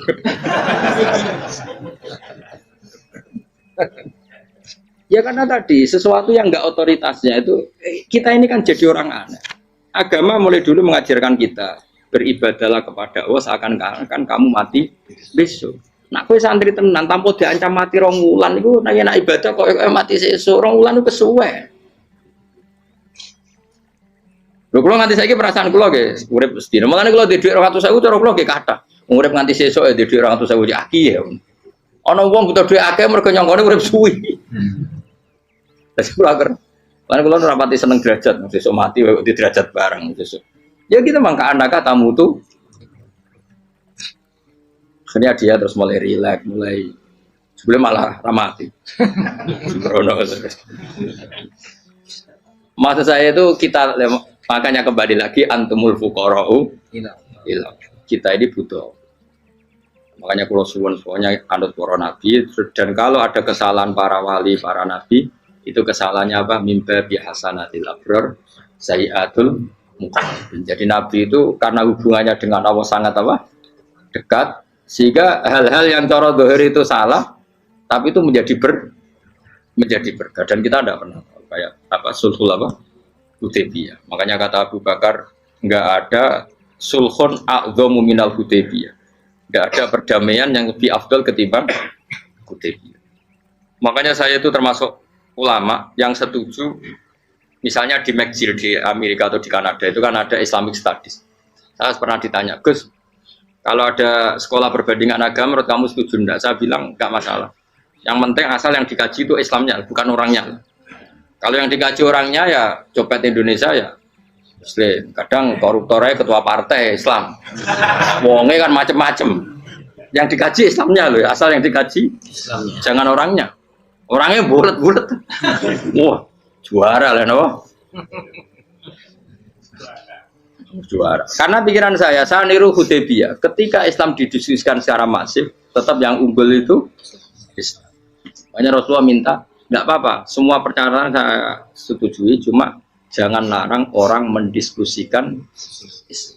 Akhirnya di Mekah, di Darun Nadwa, di pojok-pojok kampung, di perapatan-perapatan orang tanya, sebetulnya Muhammad itu maunya apa?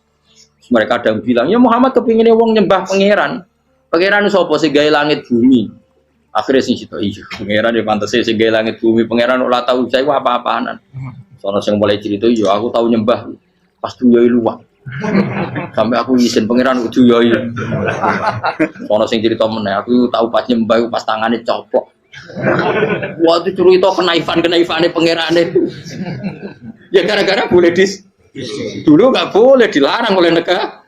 Dari gue pinterin Nabi ya, mau aku jaluk orang boleh mendiskusikan. Karena kalau didiskusikan pasti ja'al haqqu wa zahaqal. Mohon kalau terus nanya. Inna wa yusmi'u may yasha wa ma anta bimusma'in man fil qubur. Fa alam tarono ta ora ngerti sira ta alam tekse ora ngerti sira ana wa ing satuna wa ta'ala iku anzala nurono sapa Allah minas sama'i sanging langit. Awan nurono ma'an ing banyu. Fa akhrajna mongko ngetokno sapa ingsun. Fi tetep ing dalam dawa akhirna iltifatun ta iltifat. Iltifat itu pindah anil ghaibati sanging dhamir ghaib. Mestine kan fa akhraja. Tapi dadi napa? Fa akhrajna. Harusnya kan Allah menurunkan hujan dari langit kemudian Allah mengeluarkan beberapa buah. Tapi diganti apa? Fa akhrajna. Kemudian kita Allah maksudnya. Kami Allah menurunkan bihi sebab anane mak samarot dan ing biro-biro buah mukhtalifan ingkang warna-warna apa alwanuha biro-biro warnane samarot. Maksudnya Allah ingin menunjukkan kekuasaan. Sekarang orang sama-sama dari sperma. Ada yang kafir, ada yang mukmin, ada sing kriting, ono sing bangir, ono sing elek. Anggap aja kayak buah. Buah itu dari tanah yang sama, dari air yang sama. Kemudian melahirkan buah yang beda. Memangnya misalnya buah sing kecut ya ning bumi Indonesia, pinggirnya ditanduri pelem manis yo neng bumi Indonesia. Mestinya kan kalau buminya sama kan nak kecut kabeh, nak manis. Tapi ternyata enggak. Allah bikin buah yang macam-macam rasanya, macam-macam warnanya dari tanah yang satu, dari air yang satu. Itu kenapa gitu? Ya saking kudrahnya Allah, saking kekuasaan Allah. Mukhtalifan khali warna-warna alwanu berapa warnane samarot ka asdoro kaya dene ijo. Wa ahmarolan abang, wa asfarolan asfar. Asfar itu agak kekuningan. Wa irialan yani kabeh. Wa minal jibali lan iku setengah saking pira-pira gunung judadun uti pira-pira dalan. Delala Allah masih ada gunung sing tak tahu diambah manusa lah ya. Delala ada desain alam yang paling layak ada ya selalu ada yang layak dilewati jam wujuda tori konteks dalan fil gunirihi lan liyane napa jabal. Bidon kang putih-putih. Jadi kados gunung-gunung teng Indonesia. Nah didelok wajo kemudian ada jalan mesti nyelirit ketok putih. Wa khumrun ana sing kemerah-merah, ron ke kuning-kuningan. Ya mukhtalifun ingkang beda-beda alwanuha apa pola warnane judat fil jibal. Bisidati ana sing terjal, waduk filan ana sing kropos. Yes kaya gunung-gunung itu kan ana sing apa cengkramane ku enak berarti sidah ana sing napa dari tanah sing napa kropos wa qara bi husud lan pira-pira watu kemloso piye guna manane kemloso watu besar sudun kang ireng-ireng atfun ala judat suhur nek pira-pira watu syadidatu sawati kang banget ireng. Artinya gini loh, intinya misalnya bumi itu dari apa kita tidak pernah tahu, kalaupun tahu kita tidak bisa mengendalikan. Nyatanya bumi warnanya macam-macam, buah-buahan ya macam-macam. Iku nunjukno kabeh iku kudrahe Allah Subhanahu wa taala. Yuqalu den ucapno kaciran kang aswadu tur banget ireng hirbibun wa qalilun hirbib aswad. Niku bahasa mawon guys, pokoke wong Arab niku biasa ireng banget, ireng jlinteng. Lah ngeten. Aswad itu maknane iku wong Jawa lho, nek muni ireng banget misal ireng jlinteng. Pokoknya wis ireng disifati sesuatu yang mempertegas apa? Kehitamannya. Wa minan nasilan setengah sing manusa wa dawabilan pira-pira kewan. Walanami lan biro-biro rojo koyo. Jadi kalau dawab itu mulai melata ya dawab, mulai kodok ya dawab. Nanti mulai kewan apa saja itu dawab. Kalau an'am itu lebih yang agak terhormat kayak apa? Kambing, kayak unta, sapi itu masuknya apa? An'am. Mukhtalifun utai sing beda-beda apa alwan biro-biro warnane iki kabeh. Yo kadalik koyo warnane biro-biro kewan. Biro-biro tanduran. Jadi maksudnya ngeten nih.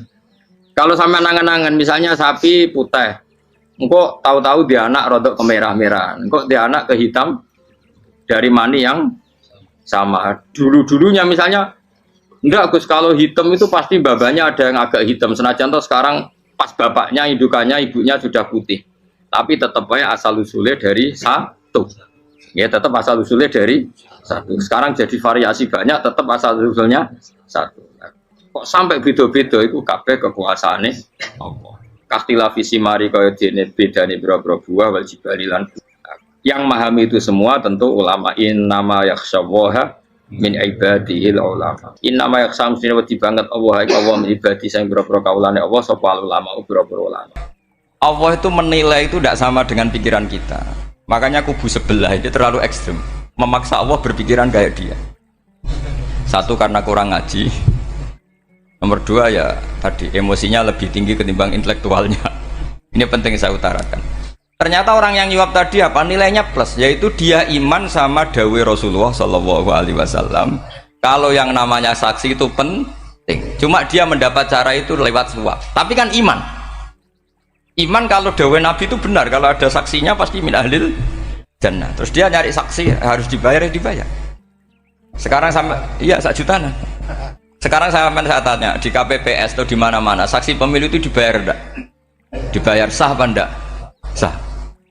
Jadi kadang kebenaran itu harus dibayar. Ini penting saya utarakan karena ada orang perempuan cantik dirayu, digaji supaya main di klub dibayar jadi orang maksiat. Lalu mungkin ada ustadz gaji dia, bayar dia supaya mondok.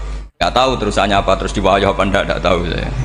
Pertanyaannya ketika kamu bayar kemudian jadi santri, itu kamu dosa nyuap apa dosa sodako membiayai proses kebenaran?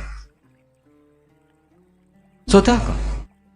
Tapi kalau yang bayar untuk jadi pegawai klub maka membiayai kemaksiatan. Maka pembiayaan ini penting secara fikih, arahnya kemana? Ke hak apa ke batil? Jika di Fathul Mu'in diterangkan misalnya ada orang layak jadi pemimpin dan kemudian rivalnya itu orang yang menyesatkan atau calon perusak bangsa, ya maka calon pemimpin yang soleh itu wajib berkompetisi meskipun bibadlil mal. Karena kalau yang mimpin orang fasik, kampung ini rusak. Kalau yang mimpin orang soleh, kalau nggak bayar juga nggak jadi, maka wajib bayar. Lah yang soleh bayar ini berstatus sedekah, tapi yang batil ini berstatus suap. Kenapa demikian? Karena yang namanya riswah atau ada yang baca ruswah adalah pembayaran untuk mengehakkan barang batil dan membatilkan barang hak. Sementara pembiayaan orang soleh adalah untuk memperkuat hak. Nah orang tuh nggak tahu, yang ngajinya tidak hatam-hatam tuh taunya pokoknya ar-rosi wal murtasi benar. Tapi nggak pernah mikir lalu definisi riswah atau ruswah itu apa. Ini bukan provokasi supaya semua calon bupati gubernur nyuap, ndak, hanya nyuruh mereka sodako saja. Jadi kalau nggak jadi, tapi sodako betul ya, kalau nggak jadi ya tetap ikhlas, ngomong dari awal memang sodako. Lah soal gremeng ya bawaan manusia gitu ya. Ya nggak apa-apa, namanya tetap gremeng. Ini penting saya utarakan, makanya menurut saya itu bangga dengan Pak Hamid karena sepupu mbah saya itu karena alimnya. Meskipun banyak orang mensifati beliau wali dan memang wali betul, tapi saya tetap menstatuskan beliau orang alim yang dari kelaziman alim itu beliau wali. Jangan dibalik, wali dulu baru alim. Karena dalam beliau orang Lasem dan kaidah di Lasem itu fakullu alimin waliyullah walaysa kullu waliillah aliman. Jadi kalau kaidah di daerah Jawa Tengah itu semua orang alim pasti wali, tapi kalau wali tidak mesti alim. Sehingga kalau menstatuskan alim itu keren, kalau di Jawa Tengah status alim itu keren.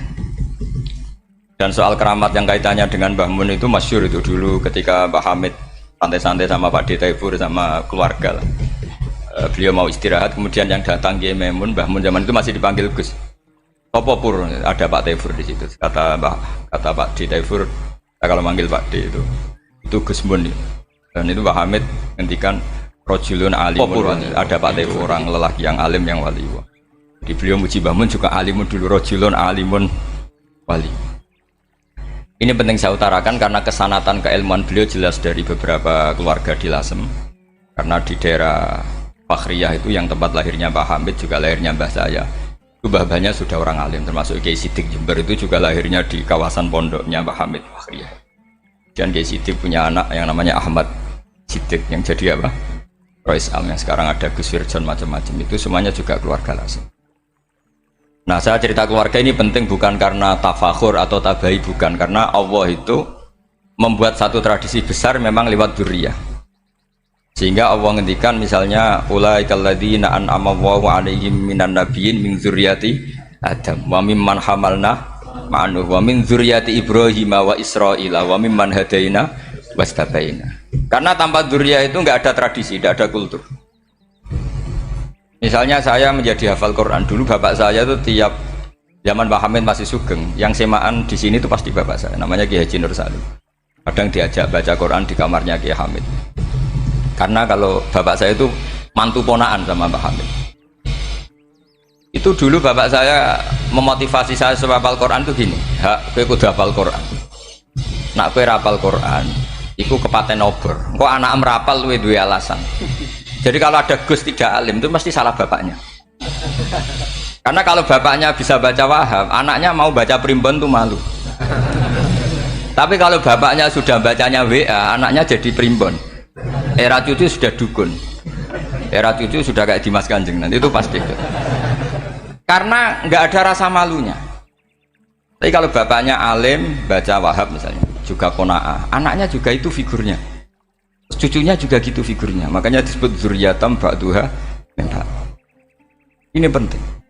Dulu Mbah Mun itu sering ngijazahi saya, itu persis ijazahnya bapak, ijazahnya Pak Hamid. Kalau punya amplop itu ya dibeda-bedakan, ini amplop dari tamu, ini dari pejabat, ini dari orang fakir. Jika penggunaannya juga sesuai itu, tidak serampangan. Karena dianggap amanat, kalau kita salah tasarruf maka menjadi hisab. Kalau sekarang nggak salah dikumpulkan. Orang desa salam template wadol pitik kuru wedhus kuru ambek guse tuku HP seri terbaru itu kan kasihan ya. Padahal sing salam template itu ibunya kerja di Malaysia, Mungkin gelantungan ngecat tembok di Malaysia. Hasil salam tempel digugus tuku HP terbaru itu kan nggak imbang. Nah tuku tasbih kan sumbut. Ini bukan nyindir tapi ngamuk. Jadi ini penting karena semuanya itu ada hisabnya. Walatus alunna yauma idzin anin naim. Karena tradisi ini harus kita teruskan ala qadril istithaq. Karena itu nanti yang mengawal ilmu. Kemudian termasuk tradisi mengakui santri goblok, ini penting. Itu nggak ada santri sebarokah santri goblok. Makanya dulu Mbah Mun, Mbah Hamid, Kiai Alim itu kalau sama santri goblok ya tidak benci. Nggak kayak sekarang semua orang bikin sekolah unggulan. Sekolah unggulan itu kritik saya hanya memproduksi orang-orang yang nantinya mendapat. Kalau kamu punya santri hafal Quran, nanti hadiahnya umroh, tanglanya umroh, santri pinter hadiahnya beasiswa. Tapi hubungannya sama negara itu mendapat. Sementara santri yang goblok hidup di pedalaman Kalimantan karena di sana belum ada masjid, bikin masjid dia. Sebagian hartanya dipakai masjid, sebagian hartanya dipakai bangun masjid. Ini yang goblok pendiri masjid, yang pinter pengajian di masjid dibisarohi uang kas masjid. Artinya gini, ya kalau halalnya halal, tapi kita mbok yoroh hikmahnya orang-orang goblok itu. Supaya kita tetap ngaji Rabbana ma khalaqta hadza batila. Semua ini ada gunanya. Subhanaka ma khalaqta. Jadi semuanya ada gunanya. Maka bagi santri-santri yang goblok tolong nanti saya di Fatihah karena saya ini pembela Anda. Loh yang ngomong biar saya karena saya terkenal santri pinter. Kalau yang ngomong sampean goblok kan nggak ada yang percaya. Oh, padune padha gobloke kan gitu. Yang ngomong harus saya. Saya itu niru Rasulullah Shallallahu Alaihi Wasallam. Nabi itu kalau ada santri serabakat pinter itu diwaris sak surat usung nang mulai pinter. Banyak itu. Balighu anni walau ayah, ada sahabat ngaji hanya diajari idza zulzilatil ardu, sudah kamu pulang, sudah pinter. Karena betul. Sekarang coba diangan-angan, ada santri alim alamah, mungkin bakasnya furu'iyah, gimana hukumnya Jumatan jumlahnya itu 40 kurang atau 40 pas imam. Kemudian ada yang batal satu, hukumnya gimana? Dia mikir furu'iyah. Sementara yang goblok, dia di desa tertinggal gak ada masjid. Piye caranya dia masjid? Ini bikin aslul ibadah. Yang sini sudah khilaf tentang yang gak penting. Jadi orang goblok kadang lebih keren. Akhirnya apa? Duriannya yang goblok nanti jadi orang alim alama ngekholi wong goblok karena pendirinya biasanya orang pati pinter. Itulah Allah Subhanahu wa taala. Ada bikin sesuatu itu sia-sia. Nah, saya ini korban ilmu itu. Akhirnya santri saya banyak yang nggak jelas. Ya, tapi ya saya terima saja. Saya santri itu macam-macam. Ada yang profesor, ada yang doktor, ada yang goblok, ada yang baru tobat kemarin. Ada yang Cina lagi seneng ahli sunnah wal jamaah, macam-macam. Semuanya ngaji sama saya. Karena saya tetap berkeyakinan Rabbana ma khalaqta hadza batil. Ini penting saya utarakan karena khazanah kita ini jangan digerus oleh orang yang tidak bertanggung jawab. Pernah ada di hadis Muslim, ini cerita di Sahih Muslim. Ada seseorang sedang sujud kemudian diinjek oleh orang fasik. Saya ulang lagi, diinjek. Rokobahnya, yang diinjek itu rokobahnya. Lehernya itu diinjek sama orang fasik. Kemudian si yang sujud tadi bersumpah wallahi la yaghfiru wallahu lak. Demi Allah, Allah tidak akan mengampuni kamu. Itu Allah kemudian mewahyukan sama Nabi di zamannya. Wahyunya adalah manggalladzi yata'alla alayya alla aghfira li fulan laqad ghafartu dzunuba wa ahbattu amalak. Siapa yang mencantut namaku dengan menstatuskan saya tidak bisa memberi maaf, sungguh orang itu saya maafkan dan yang ahli ibadah amalnya tak cabut semua, tak hapus semua. Karena Allah tuh nggak boleh distatuskan sesuai keinginan kita. Kita sedang soleh terus mengatakan orang lain tidak soleh, Allah tidak akan ngampuni. Ngampuni tidak, itu wilayahnya Allah dan Allah yaf'alu ma yasha. Dan Allah berkali-kali memaklumatkan dirinya yaghfiru liman yasha wa yu'adzibu man yasha. Tapi ini kubu sebelah nyifati Allah hanya wa yu'adzibu, kubu sebelah kan gitu. Tidak pernah kalau Allah disifati yaghfir. Bagaimana Allah gak tersinggung? Allah selalu distatuskan yu'adzib. Kira-kira kalau Allah kan gini, saya ini bisa u'adzib, bisa aghfir, kenapa status saya tinggal yu'adzib? Ini ngaji di mana? Khatam enggak kan gitu. Makanya resikonya ahli sunnah itu masyhur tuh Pak Hamid Pasuruan. Tamu macam-macam diterima. Ketika orang benci Golkar itu ada tamu dari Golkar juga diterima. Ketika orang nggak mau diberi hadiah oleh orang Golkar, Pak Hamid ya diterima. Bilang ke bapak, mengaku lomo wae Nur, duit enggak ana gunane dhewe. Sing marai rawan hisab itu kan kamu dapat uang nggak jelas kemudian kamu pakai pribadi. Kalau orang-orang soleh kan nggak pernah dipakai, kan aman saja. Loh, dihisab apanya? Wong hanya pralon. Kalau istilahnya Mbah Hamid itu pralon. Datang diberikan orang lagi, datang diberikan lagi. Kalau kena kamu kan hisab. Terus kamu nyate makan wareg glegeken, wah itu uangnya nggak jelas dipakai nyate glegeken, ya mesti hisab. Kalau nggak jelas ya disedekahkan. Kalau ingin bebas apa? Hisab. Tapi kalau sering sedekah biasanya nggak bebas dari miskin. Tapi kalau kamu wali kan tetap kayak Pak Hamid itu masyhur bisa kok. Tapi kan nggak jadi miskin. Kamu nggak terkenal sakok tapi miskin. Ini nggak wali. Ini penting. Jadi kebanyakan orang ekstrim karena mensifati Allah Ta'ala itu hanya dengan status yu'adzib, tidak dengan status yaghfir. Dan itu mereka harus ngaji lagi. Kurang apanya Rasulullah SAW? Nabi sebagai manusia benci sekali sama pembunuh Hamzah karena qatilu ahabbin nasi ila Rasulillah. Itu sama Wahsy. Siapa yang nggak tahu Wahsy? Qatala ahabban nasi ila Rasulillah, itu qatala Hamzah. Dan ketika Nabi nyuwun sewu maksud no Wahsy, Allah malah nurkan ayat laisa laka minal amri syai'un aw yatuba alaihim. Ada pilihannya aw yatuba alaihim. Apa yang terjadi? Justru Allah mentobati Wahsy. Memaafkan Wahsy, mentobati Wahsy. Ada sahabat yang dipuji Nabi Hamamatul Masjid, akhirnya su'ul khotimah. Kita tahu ceritanya siapa? Sa'labah. Makanya kata Mbah Mun sering cerita ke saya. Banyak orang darani saya itu tidak jelas, kata Mbah Mun, karena saya sama siapa saja baik, sehingga banyak yang nuduh saya itu tidak jelas. Kata beliau, ulama paling jelas ya saya ini, karena masih orisinil, kata beliau. Tapi pakai bahasa Jawa, karena tadi Mbak Idris bilang ada yang MA ya, Mbak, Madura asli tadi, makanya saya terpaksa bahasa Indonesia tadi. Kata Mbah Mun, ulama paling jelas ya saya, karena saya menyikapi siapa saja baik, karena di hati saya hanya membaca laisa laka minal amri syai'un aw yatuba alaihim aw yu'adzibahu. Kenapa kamu vonis si buruk? Bisa saja nanti baik. Yang sedang baik bisa saja nanti bu. Kalau nasib seseorang nggak jelas, kenapa kamu sikapnya jelas? Nah, ini orang-orang nggak ngaji itu memaksa orang lain jelas. Ini kubu sebelah pasti salah, ini pasti benar. Manusia kok dipasti-pastikan gimana? Kita ini tidak nabi. Kalau nabi maksum pasti benar. Kalau sampean apa? Maksum bisa. Jadi ketidakjelasan para ulama ini berdasar konstitusi tadi, bahwa itu wilayahnya Allah. Ini penting saya utarakan. Jadi penting sekali. Jadi orang yang sedang fasik sekarang bisa saja nanti tobat. Yang sedang sekarang soleh bisa saja nanti masalah. Hingga Rasulullah tetap mengajarkan ya muqallibal qulub tsabbit qalbi ala dinik. Jadi kalau ngaji itu khatam. Khatam itu begini misalnya ya. Saya pernah ngaji Ihya, belajar Ihya khatam. Bahkan saya punya takrirannya berdasar kitab Ithaf, sarahnya Ihya. Kalau ingin tahu sanadnya sarah Ihya, ya misalnya Gus Idris ini, oleh Idris ngaji Mbah Hamid Pasuruan, ngaji Mbah Dimyati. Mbah Dimyati ini ngaji sama kakaknya Kiai Mahfud Termas. Kiai Mahfud ngaji sama abahnya Kiai Abdullah. Kiai Abdullah ngaji sama abahnya Kiai Abdul Manan. Kiai Abdul Manan ini mulazim terhadap Sayyid Murtado Az-Zabidi. Jadi kalau santri Salafiyah ini ya kira-kira topkoh Sabiah. Karena Mbak Idris Sadisa ya kira-kira sampean itu dari pengarang Ithaf itu baru topkoh berapa? Sabiah, masih keren. Turun pitu. Masih kaya lah. Lah kamu kok miskin? Turun ke wolu katanya kan. Jadi nanti kalau masih keren. Itu sampean ngaji kitab kalau khatam, saya ulang lagi kalau khatam. Itu memang ada bab-bab di mana ulama itu harus tegas, harus tafrik bainal haqqi wa bainal batil. Oke, itu bagus. Mana yang hak, mana yang batil kita bedakan. Di bab itu bagus. Tapi kalau nanti kamu ngaji bab tawadhu, lihat di Bidayatul Hidayah atau di semua kitab tasawuf, bab tawadhu itu, kalau melihat kamu orang kafir, kamu melihat orang apa? Kafir. Ini aso ma'akufri, ini maksiat wajar dia kafir.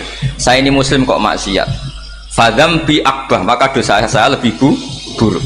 Melihat orang tua, mesti hada aksaru ibadatan, ini lebih tua, pasti ibadahnya lebih banyak.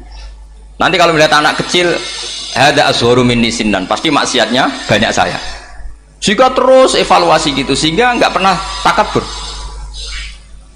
Misalnya di sini, saya ini kan gayanya keren, duduk di atas sampai di bawah. Gayanya tok, hakikatnya sampai lebih sombong karena memerintahkan saya. Jadi panitianya itu, makanya saya merasa tawadhu saja meskipun berdiri. Karena hakikat saya ini makmur, diperintah. Panitia ini, penyelenggara ini amir, pemerintah. Kira-kira sombong mana? Itu sekali saya tidak memaafkan, finnar itu.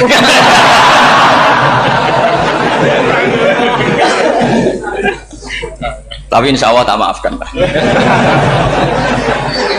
Iya masih insya Allah. Jadi ini penting. Jadi mbok ya orang-orang yang ekstrim tuh mikir keinginan Rasulullah SAW itu umatnya meninggal dalam keadaan baik. Makanya benar tadi, notulen tadi, kalau doa, kalau ingin mandi itu memang harus ada jadabnya. Tapi yang asli loh ya, jangan gaya-gayanan. Ya asli betul, yang nggak khilaf memang asli. Itu ada seorang wali doa di depan Nabi itu begini, ya Allah saya harus jadi orang soleh. Allah diharuskan itu kan nggak sopan ya. Ya Allah saya ini harus jadi orang soleh. Kenapa? Sekali saya soleh maka surroh habibu, yang senang kekasihmu. Sekali saya fasik maka yang senang musuhmu, yaitu iblis. Tinggal jenengan milih mana, nyenangkan kekasihmu apa nyenangkan musuhmu. Akhirnya dapat aku ya sudah soleh aja soleh, ini kok doa kok neror orang ini. Kira-kira gitu. Jadi ya Allah saya harus jadi orang soleh. Kalau saya jadi orang soleh surroh habibuk, yang seneng kekasihmu. Kalau saya jadi orang fasik yang seneng musuhmu. Sedangkan tinggal milih saja, menyenangkan kekasihmu apa menyenangkan musuhmu. Kira-kira Allah seneng mana? Seneng menyenangkan. Wah itu doa paling mustajab. Tapi syaratnya harus anti bikolbin dan dari ijazah nggak mandi, itu ijazah nggak mandi. Maka ini tidak saya ijazahkan. Nanti kalau kamu ngalami isak sendiri, ngalami wujdi sendiri, terus ngalami itu, insya Allah makbul. Ini mau gaya-gayanan copy paste nggak diterima itu. Jadi wali-wali dulu itu kalau berdoa itu sederhana, tapi dari hati yang paling dalam.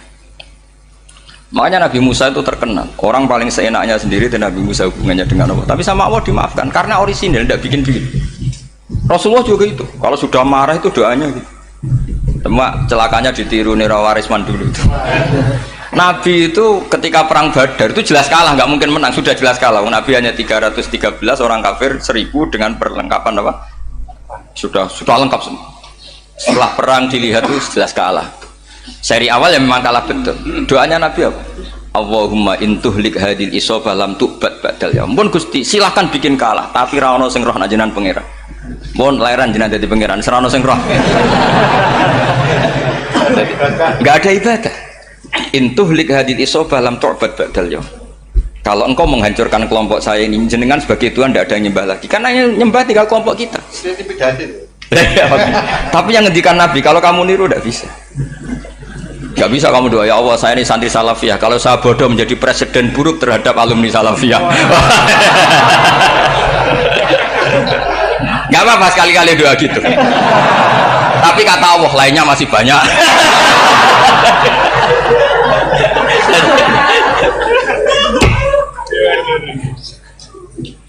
Tapi itu syaratnya tadi harus ada al-wujdi wasima. Jadi makanya Imam Ghazali punya kitab al-wujdi wasima. Karena ada masrob, ada syarab. Jadi wali ngikuti para nabi itu ada masrob, ada syarab. Sehingga perasaannya itu beda.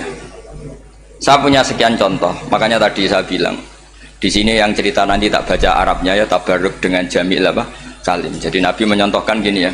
Hubungannya Nabi dengan umatnya itu kata Rasulullah ibarat orang punya unta atau sapi yang susah, yang sarodat itu berat. Kalau bahasa sini apa betul? Yang larat ya Pak?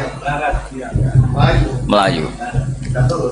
Terus orang-orang lain ingin membantu, kubu sebelah ingin bantu, tapi ketika mereka ingin bantu malah unta ini tambah lari karena asing. Semua selain pemiliknya ini kan bagi unta itu asing. Jadi mau dibantu ditangkap tambah lari karena ini orang asing semua. Ngajinya agak jelas, asalnya agak jelas, tapi mau ikut rumah Islam ini asing semua. Akhirnya kata Nabi yang punya unta tadi datang, kemudian ngambil rumput, terus unta itu dipanggil, kemudian unta itu ngikuti. Kata Nabi, ibarat saya seperti itu. Kalau saya yang memimpin Islam, saya yang merawat umat saya, maka umat akan mudallalah, akan nurut. Tapi kalau yang rumat kalian, malah Islam menjadi kacau. Kenapa menjadi kacau? Karena tadi nyifati Allah saja salah. Orang Islam baik dihukumi kafir hanya karena tahlilan, hanya karena manakiban dihukumi kafir. Sekarang inginnya Nabi orang menjadi Muslim apa kafir? Inginnya Nabi orang menjadi Muslim apa kafir? Muslim. Lalu gara-gara melakukan perilaku tertentu dihukumi kafir.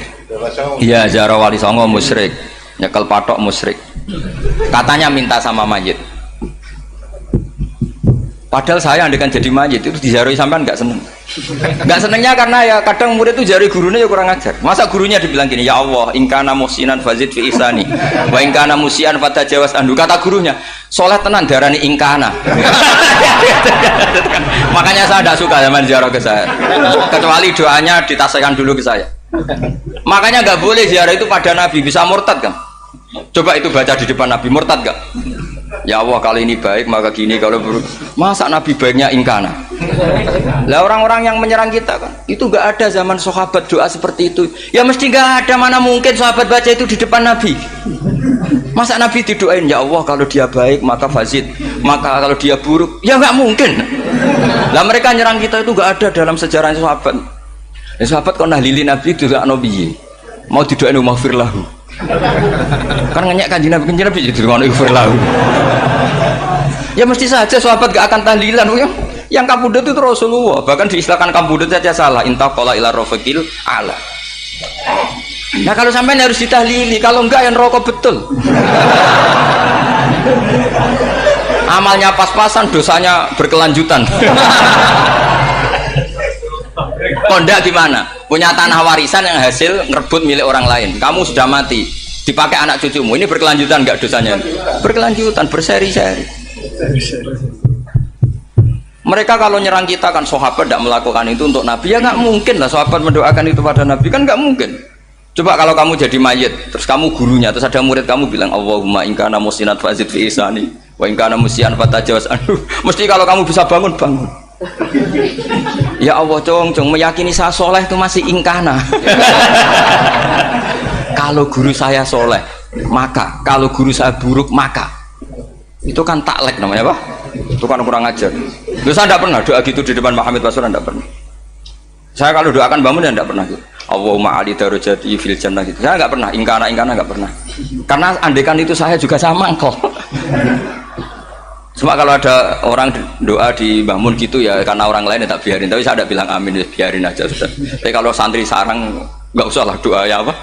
Ingkana kok. Masa meyakini solehnya gurunya kok nunggu apa? Ingkana. Ini bukan ijazah, ini marah ini jadi pelurusan ini. Saya ulang lagi, ngaji itu harus khatam. Pentingnya khatam tadi, kalau di bab tafriq bainal haqqi wa bainal batin, seakan-akan kubu sebelah ini benar karena tegas. Tapi kitab itu tidak hanya bab itu, juga ada bab tawadhu. Di bab tawadhu itu, misalnya kita melihat orang kafir, ini wajar maksiat kan dia kafir. Masa saya mukmin maksiat? Dan ini kafir bisa saja nanti husnul khotimah, saya muslim bisa saja su'ul khotimah. Jika tetap tawadhu, melihat yang lebih sepuh ini aksaru ibadatan minni, melihat yang kecil asghar berarti aqallu maksiatan minni, sehingga melihatnya itu tawadhu. Jadi kalau di bab tawadhu semuanya orang itu mungkin. Nah di sini Rasulullah SAW mengajarkan, ketika malaikat Jabal bilang, Muhammad, orang yang mendustakan kamu saya tungkepi gunung biar mati semua.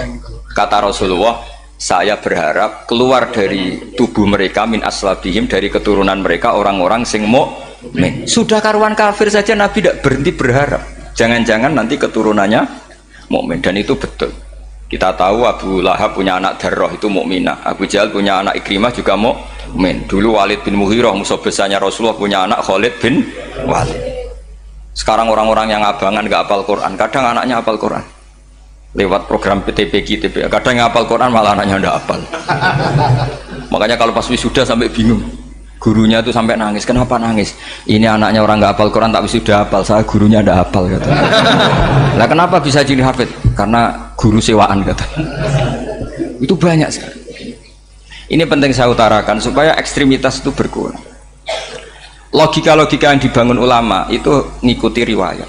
Agama itu ngikuti riwayat, bukan sekedar akal. Saya punya contoh ketika kitab Ihya menutup kitabnya, yaitu Imam Ghazali. Itu ada dua orang. Ini di akhir kitab Rojak dan dipakai menutup kitab Ihya sebagai rojaknya Imam Ghazali. Ada 2 orang min ahli nar dipanggil sama Allah. Ini sekaligus ijazah. Kali ini ijazah betul. Yang dipanggil ke surga itu masih muqayyad dan biangkalil jahim, masih muqayyad, masih dibelenggu sama atribut neraka. Terus sama Allah ditanya, piye jong kabarin rokok? Wah syarra makanan Gusti mun rokok jenengan takokno sekarang ra enak jen. Terus kata Allah, ya sudah kamu kembali ke sana karena kamu memang orang fasik. Itu lari, semangat mau ke neraka. Ini ijazah. Semangat disuruh kembali ke neraka itu semangat lari. Allah tanya, loh Jong kenapa kamu semangat? Ya Allah, saya ini sudah kapok. Dulu ketika di dunia kamu perintah, engkau perintah, saya tidak semangat. Maka kali ini jenengan perintah, saya semangat. Karena saya sudah kapok. Setiap engkau perintah, saya ada lari semangat ke neraka. Nah barokahnya semangat masuk neraka ini, kata Allah, ya sudah kamu di surga saja. Maka ijazah, nanti kalau ada pengumuman silahkan masuk neraka, kamu harus lari sekencang-kencang. Karena itu perintah Allah apa? Yang ketika kita di dunia kalau diperintah males-malesan. Kalau kamu diperintah sholat subuh jamaah kan males-malesan. Dan itu menjadi kita masuk neraka. Sebagai kafarah itu ya Allah, karena ini perintah engkau, saya tidak males-malesan lagi. Wes ngebalikin rokok, lari semangat. Allah akhirnya harus dimaafkan. Panggil lagi, sudah di surga saja. Barokahnya semangat masuk neraka. Nah, ini ijazah ini. Ya diterima ya. Kok enggak semangat terima ya. Yang kedua enggak. Sudah kamu kembali ke neraka, pelengahan gitu. Enggak semangat. Allah dilihat terus enggak semangat. Kenapa kamu toleh? Ya Allah, saya tidak pernah ngira ketika engkau manggil saya ke surga, kemudian engkau kembalikan lagi ke neraka. Ya sudah di surga saja, barokahnya husnudzon. Jadi ini ijazah, kamu milih 2 itu, milih yang mana terserah. Artinya apa? Logika kamu itu tidak mesti masuk apa yang dilakukan oleh Allah Subhanahu wa Ta'ala. Itu logika kamu kan tidak masuk, tapi Allah yaf'alu ma yasha. Ini penting saya utarakan. Nah tapi orang-orang ekstrim itu maunya nyifati Allah dengan status yu'adzib, yantakim, Jabbar, Qahar. Sifatnya Allah Ta'ala itu 99. Kenapa apa kamu hanya 1? Jadi tetap saja menghadapi fenomena seperti ini tetap laisa laka minal amri syai'un aw yatuba alaihim aw yu'adzib. Sehingga setahu saya Mbah Mun, Mbah Hamid Pasuruan, guru-guru kita, habaib yang alim-alim itu melihat tamu macam-macam ya dilayani semua. Karena ini ngadepi fenomena sosial yang semuanya tidak jelas. Kalau nggak jelas apa? Ya kita bisanya berharap karena afdolul ibadah itu intidharul farad. Kalau belum Islam sekarang kita harapkan nanti. Kalau bapaknya enggak kita harapkan anaknya. Kalau anaknya belum kita harapkan cucunya. Karena agama ini limangka nayarjuwo hawal yaumal akhir. Agama ini bagi yang terus berpengharapan, bukan bagi yang putus asa. Ini yang penting saya utarakan. Jadi apalagi Allah sudah punya rencana tadi, yang goblok-goblok di pedalaman Dayak bikin masjid, yang pinter-pinter ramen lomba untuk sangu, untuk umroh. Kira-kira memberi sama mendapat pahalanya keren mana? Memberi. Tapi tidak usah jadi goblok. Goblok tidak usah direncanakan, sudah terjadi. Jadi makanya saya bela karena sudah terjadi gitu. Tapi tidak usah direncanakan. Nanti terus wah goblok aja cara Gus Bak gak apa-apa ndak. Sudah kadung ini cuma kita itu iman ya. Jadi karena yang pinter itu yang jumlahnya tidak banyak. Ini kita bully saja. Karena kamu bully pun tetap mulia kan orang pinter ini. Tapi kalau orang goblok gak dibela habis dia. Yang pinter buat dikritik kayak apa kan tetap mulia kan. Lah yang muji sudah banyak saya ngeritik saja lah. Ini tidak akan jatuh. Tapi yang goblok ini kan nggak ada yang bela. Saya sebagai umatnya Rasulullah, pecinta umat Rasulullah tak bela, tenang saja. Ada hikmahnya apa? Hikmahnya orang goblok. Betul loh, saya itu sering ketemu dokter, ketemu profesor tuh nangis. Tak tanya kenapa nangis. Bapak saya itu petani, saya di Jogja sampai jadi dekan, jadi rektor. Tapi saya sekarang rektor, anak saya sekedar SMP naik itu sudah senang. Nggak dengar kabar ketangkep BNN sudah senang. Padahal saya ini ahli metodologi. Ternyata pinter bapak saya.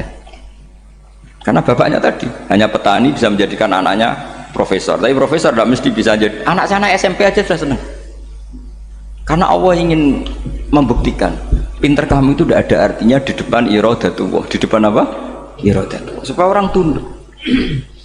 Lo coba yang jadi ulama tabi'in itu rata-rata abnaul mawali. Anaknya budak yang dimerdekakan. Karena Allah seperti itu.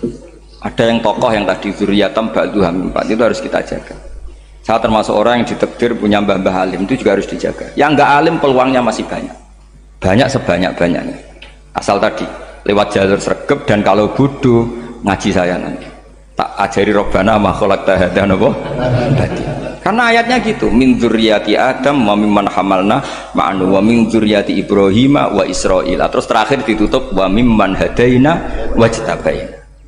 Itu umum. Tidak jalur nasab, siapa saja yang hadaina wajtabaina. Ini penting saya utarakan, jadi ini sebagai penutup tak baca teks Arabnya supaya kita dapat barokah jami'ul kalim. Karena sebarokah-barokahnya bahasa Jawa atau bahasa Indonesia masih barokah bahasa Arab. Cuma kalau tidak saya terjemah dulu, nanti saya baca ini kamu amin amin dikira doa aja sih. Makanya ini diterangkan dulu biar gak korban apa diamini. Karena saya ini pernah Jumatan di satu kampung, imamnya itu sepuh. Imamnya sepuh, khutbah itu gak selesai karena dia gak bisa menyelesaikan sesuai teks di bukunya itu. Yang belakang mangkel terus amin amin. Akhirnya Pak Khotib ngadeg lagi, cungkur doa cungkur.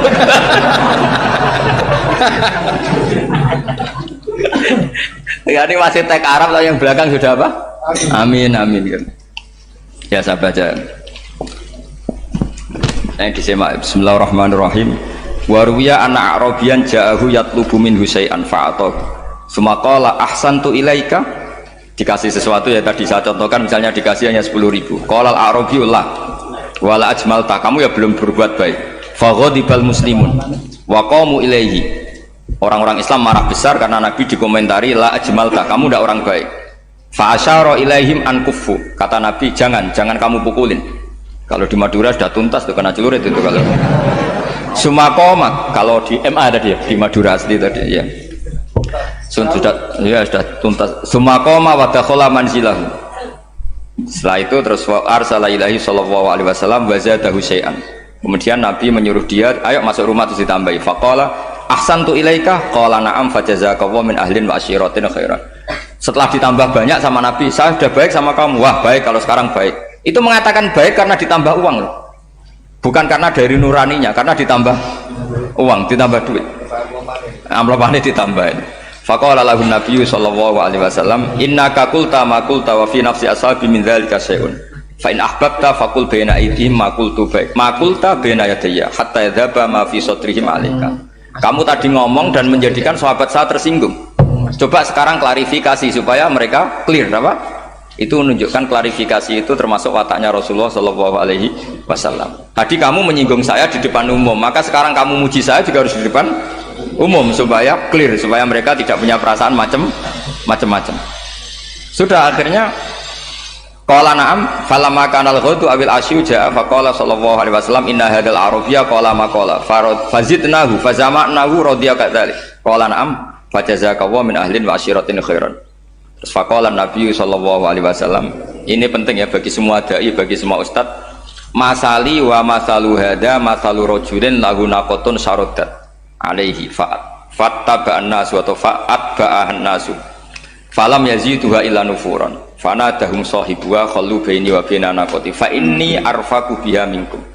Jadi namanya unta, sapi atau kuda itu lebih terbiasa sama pemiliknya sama orang lain. Sama pemiliknya. Kalau orang lain ikut mantu ketika berat malah tambahlah lari.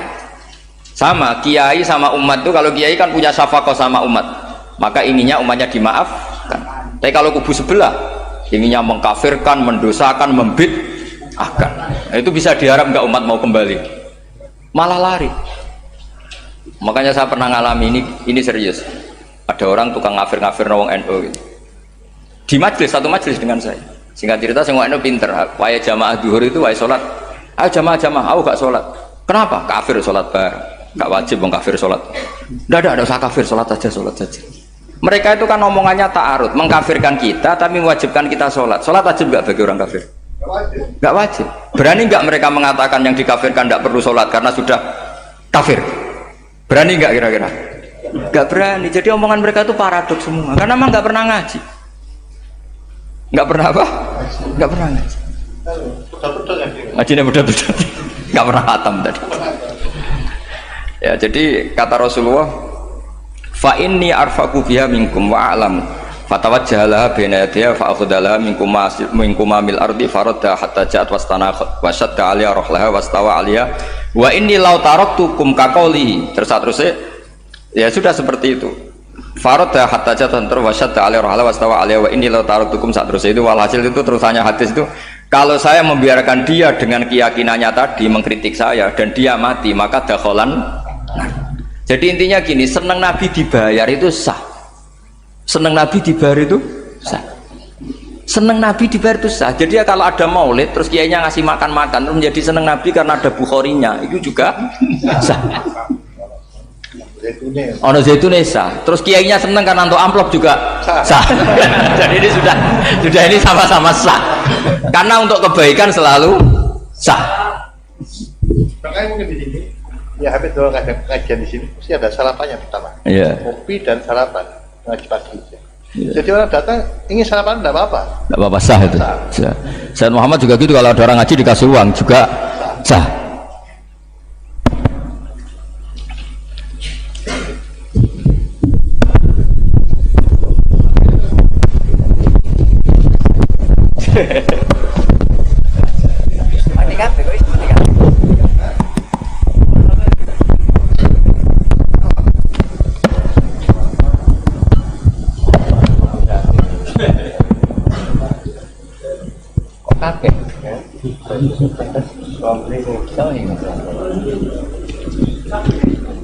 Subhanaka ma khalaqta hadza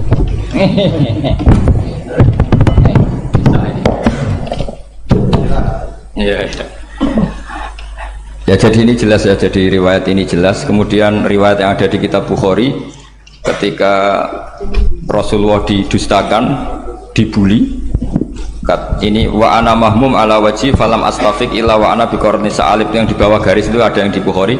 Farafatu rasi fa idzan ana bi sahabatin qad adallatni fa nadartu fa idzan fiha jibril fa nadani faqal inna wa qad sami'a qala qaumika laka wa maraddu 'alaika wa qad basa ilaika malakal jibal litamurahu bima syi'ta fihim fa nadani malakul jibal fa sallama 'alaihi tsumma qala ya Muhammad faqala dzalik bima syi'ta in syi'ta an udbika alim al-akhsaban faqala Nabi sallallahu alaihi wasallam bal arju ayyukhrijawahu min aslabihim ma ya'budu wa wahdah la yusyriku bihi syai'an. Jadi Nabi menghadapi yang sedang kafir saja enggak putus asa, bisa saja mereka nanti melahirkan anak-anak yang Islam. Jadi kalau ada kiai menghina orang kafir itu jangan melihat kiai kok kancanan wong kafir, yang benar itu kiai yang penuh harapan sehingga sama orang kafir saja berharap. Tapi sekarang enggak, kiai kancanan wong kafir, kiai kok kancanan wong fasik. Logikanya dibalik, kiai nelateni wong kafir nak menawa anak turune masuk Islam, kiai nelateni wong fasik anak menawa dadi soleh. Logikanya harus seperti itu. Nah soal perang itu beda. Perang kan mereka sudah menstatuskan diri ingin bunuh kita, tentu kita harus berani untuk mempertahankan diri. Tapi kalau kondisi normal tidak bisa seperti itu. Ini kan kondisi normal. Itu Rasulullah ya nggak boleh, karena tadi bahkan kalau saya pernah ngaji ini di Sidogiri, pernah cerita Rasulullah jajar Nabi Nuh, ada seorang wali pasnya Abu Hasan Asyadili. Siapa Abu Hasan apa? Asyadili mimpi ketemu Rasulullah jajar Nabi Nuh. Kemudian Nabi Nuh itu digojlok sama Rasulullah, kamu pernah maksudkan kaum kamu, bisa saja fi aslabihim atau fi zuhurihim ada nasamatan sing tu'minu billah. Sekarang misalnya begini ya, ini orang kafir, di sini itu ada gen yang ribuan ila yaumil qiyamah. Bisa saja gen-gen yang sekarang masih di zuhurihim, karena kalau apa gen di lelaki diistilahkan fi zuhurihim, ini saja nasamatan tu'min, nasama yang nanti mukmin. Kalau dia mati kan berarti kamu membunuh calon orang mukmin berikut. Jadi, tapi ya sama. Tapi kalau kamu bilang dibiarkan, bisa saja ini ada nasama sing calon kafir. Berarti kamu membiarkan kekafiran. Nah di sini hebatnya Allah. Allah bikin Nabi Nuh mewakili istihad potensi kekafiran berlanjut, sehingga beliau bilang wala yalidu illa fajiran kafaro. Paham ya kan? Rabbila tadzar alal ardi minal kafirina dayara innaka intadzarhum yudillu ibadaka wala yalidu illa fajiran kafaro. Logika itu terwakili oleh Nabi Nuh. Logika bisa saja ini ada nasamatan untuk minubillah, itu terwakili oleh Rasulullah bal arju ayyukhrijawahu min aslabihim may ya'buduwaha wa la yusyriku bihi syai'an. Kayak apa untungnya kita jadi umat Rasulullah sallallahu alaihi wasallam? Masalahnya nabimu gak Nabi Nuh, Nabi Muhammad. Jadi kira-kira istihad kamu ikut Nabi siapa? Kalau main hantam ya ikut Nabi Nuh. Kalau main rojak berharap Nabi Muhammad. Ya sudah, sampean ikut mana coba?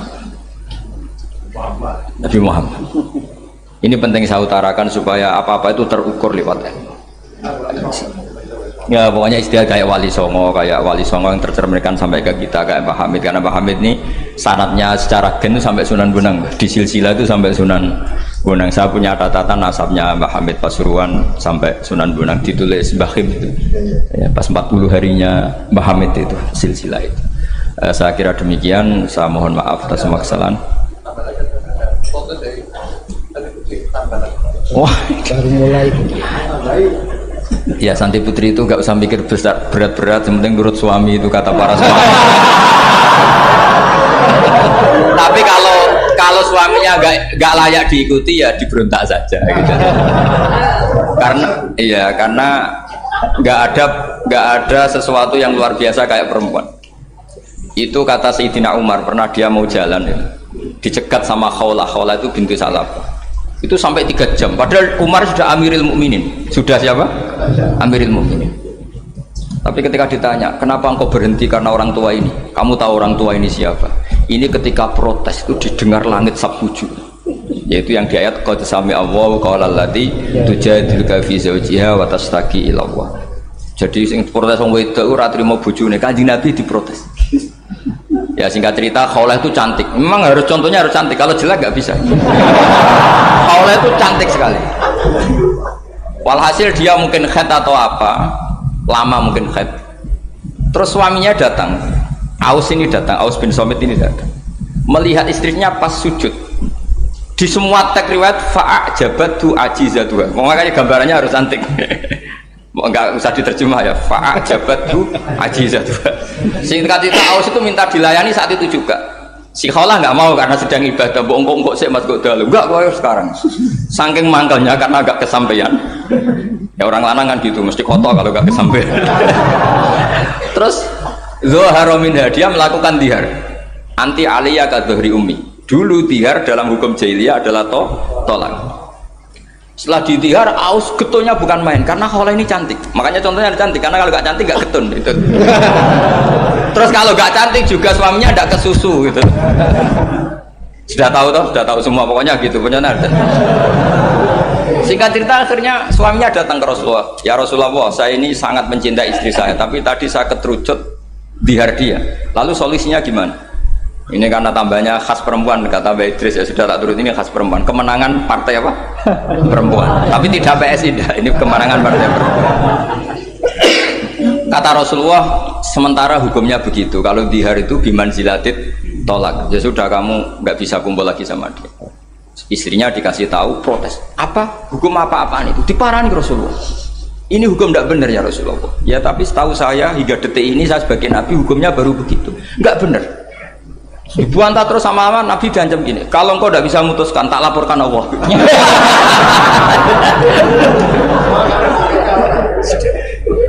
Akhirnya ini pulang pulang sujud, sholat, lapor sama Allah. Dan ketika lapor sama Allah, ya Allah ini tidak fair. Lapornya tuh jorok sekali. Qad nasartu lahu batni, akala sababi wa nasartu lahu batni. Akala sababi, muda saya sudah dihabiskan sama suami saya. Wa nasartu lahu batni, tidak usah diterjemah. Tapi ketika saya sudah tidak muda, sekarang saya mau diceraikan lewat apa? Dia. Terus wa innali aulad, dan saya ini punya anak banyak. Indomam tuhum ilayya jauh. Kalau saya rawat pasti mereka kelaparan. Karena saya miskin, saya seorang perempuan. Tapi wa indomam tuhum ilaihi do. Nak tak elokno bapak mesti ditinggal wayang, wae kira-kira gitu. Wayang gerutu sendiri. Akhirnya Allah jawab bahwa dihar itu tidak tolak. Lah akhirnya Nabi manggil dia, panggil perempuan tadi. Padahal Nabi gak dengar, itu di kamarnya sendiri perempuan tadi.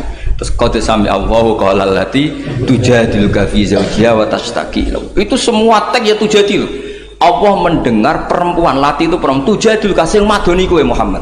Dan ada tiga di padang wedok enteng, Nabi saja dilabrak. Wes musuh perempuan tuh repot. Nabi dilabrak.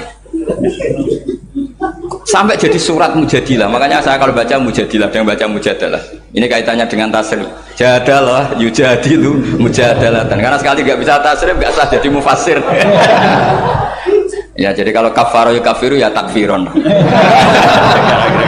Iya kira-kira kan gitu. Fa'ala yufailu ya tafilan, jadalah yujadilu mujadalatan. Jadi kalau mujadalatan itu masdar, karena ini subjek pelaku mujadilah, jadi boleh mujadalah bisigotil masdar, boleh mujadilah dengan sigot isim fa'il, karena wanita pembantah Nabi itu didengar oleh Allah. Makanya ayasma'uha rabbul izzah min fawqi sab'i samawat walam yasma'aha Umar.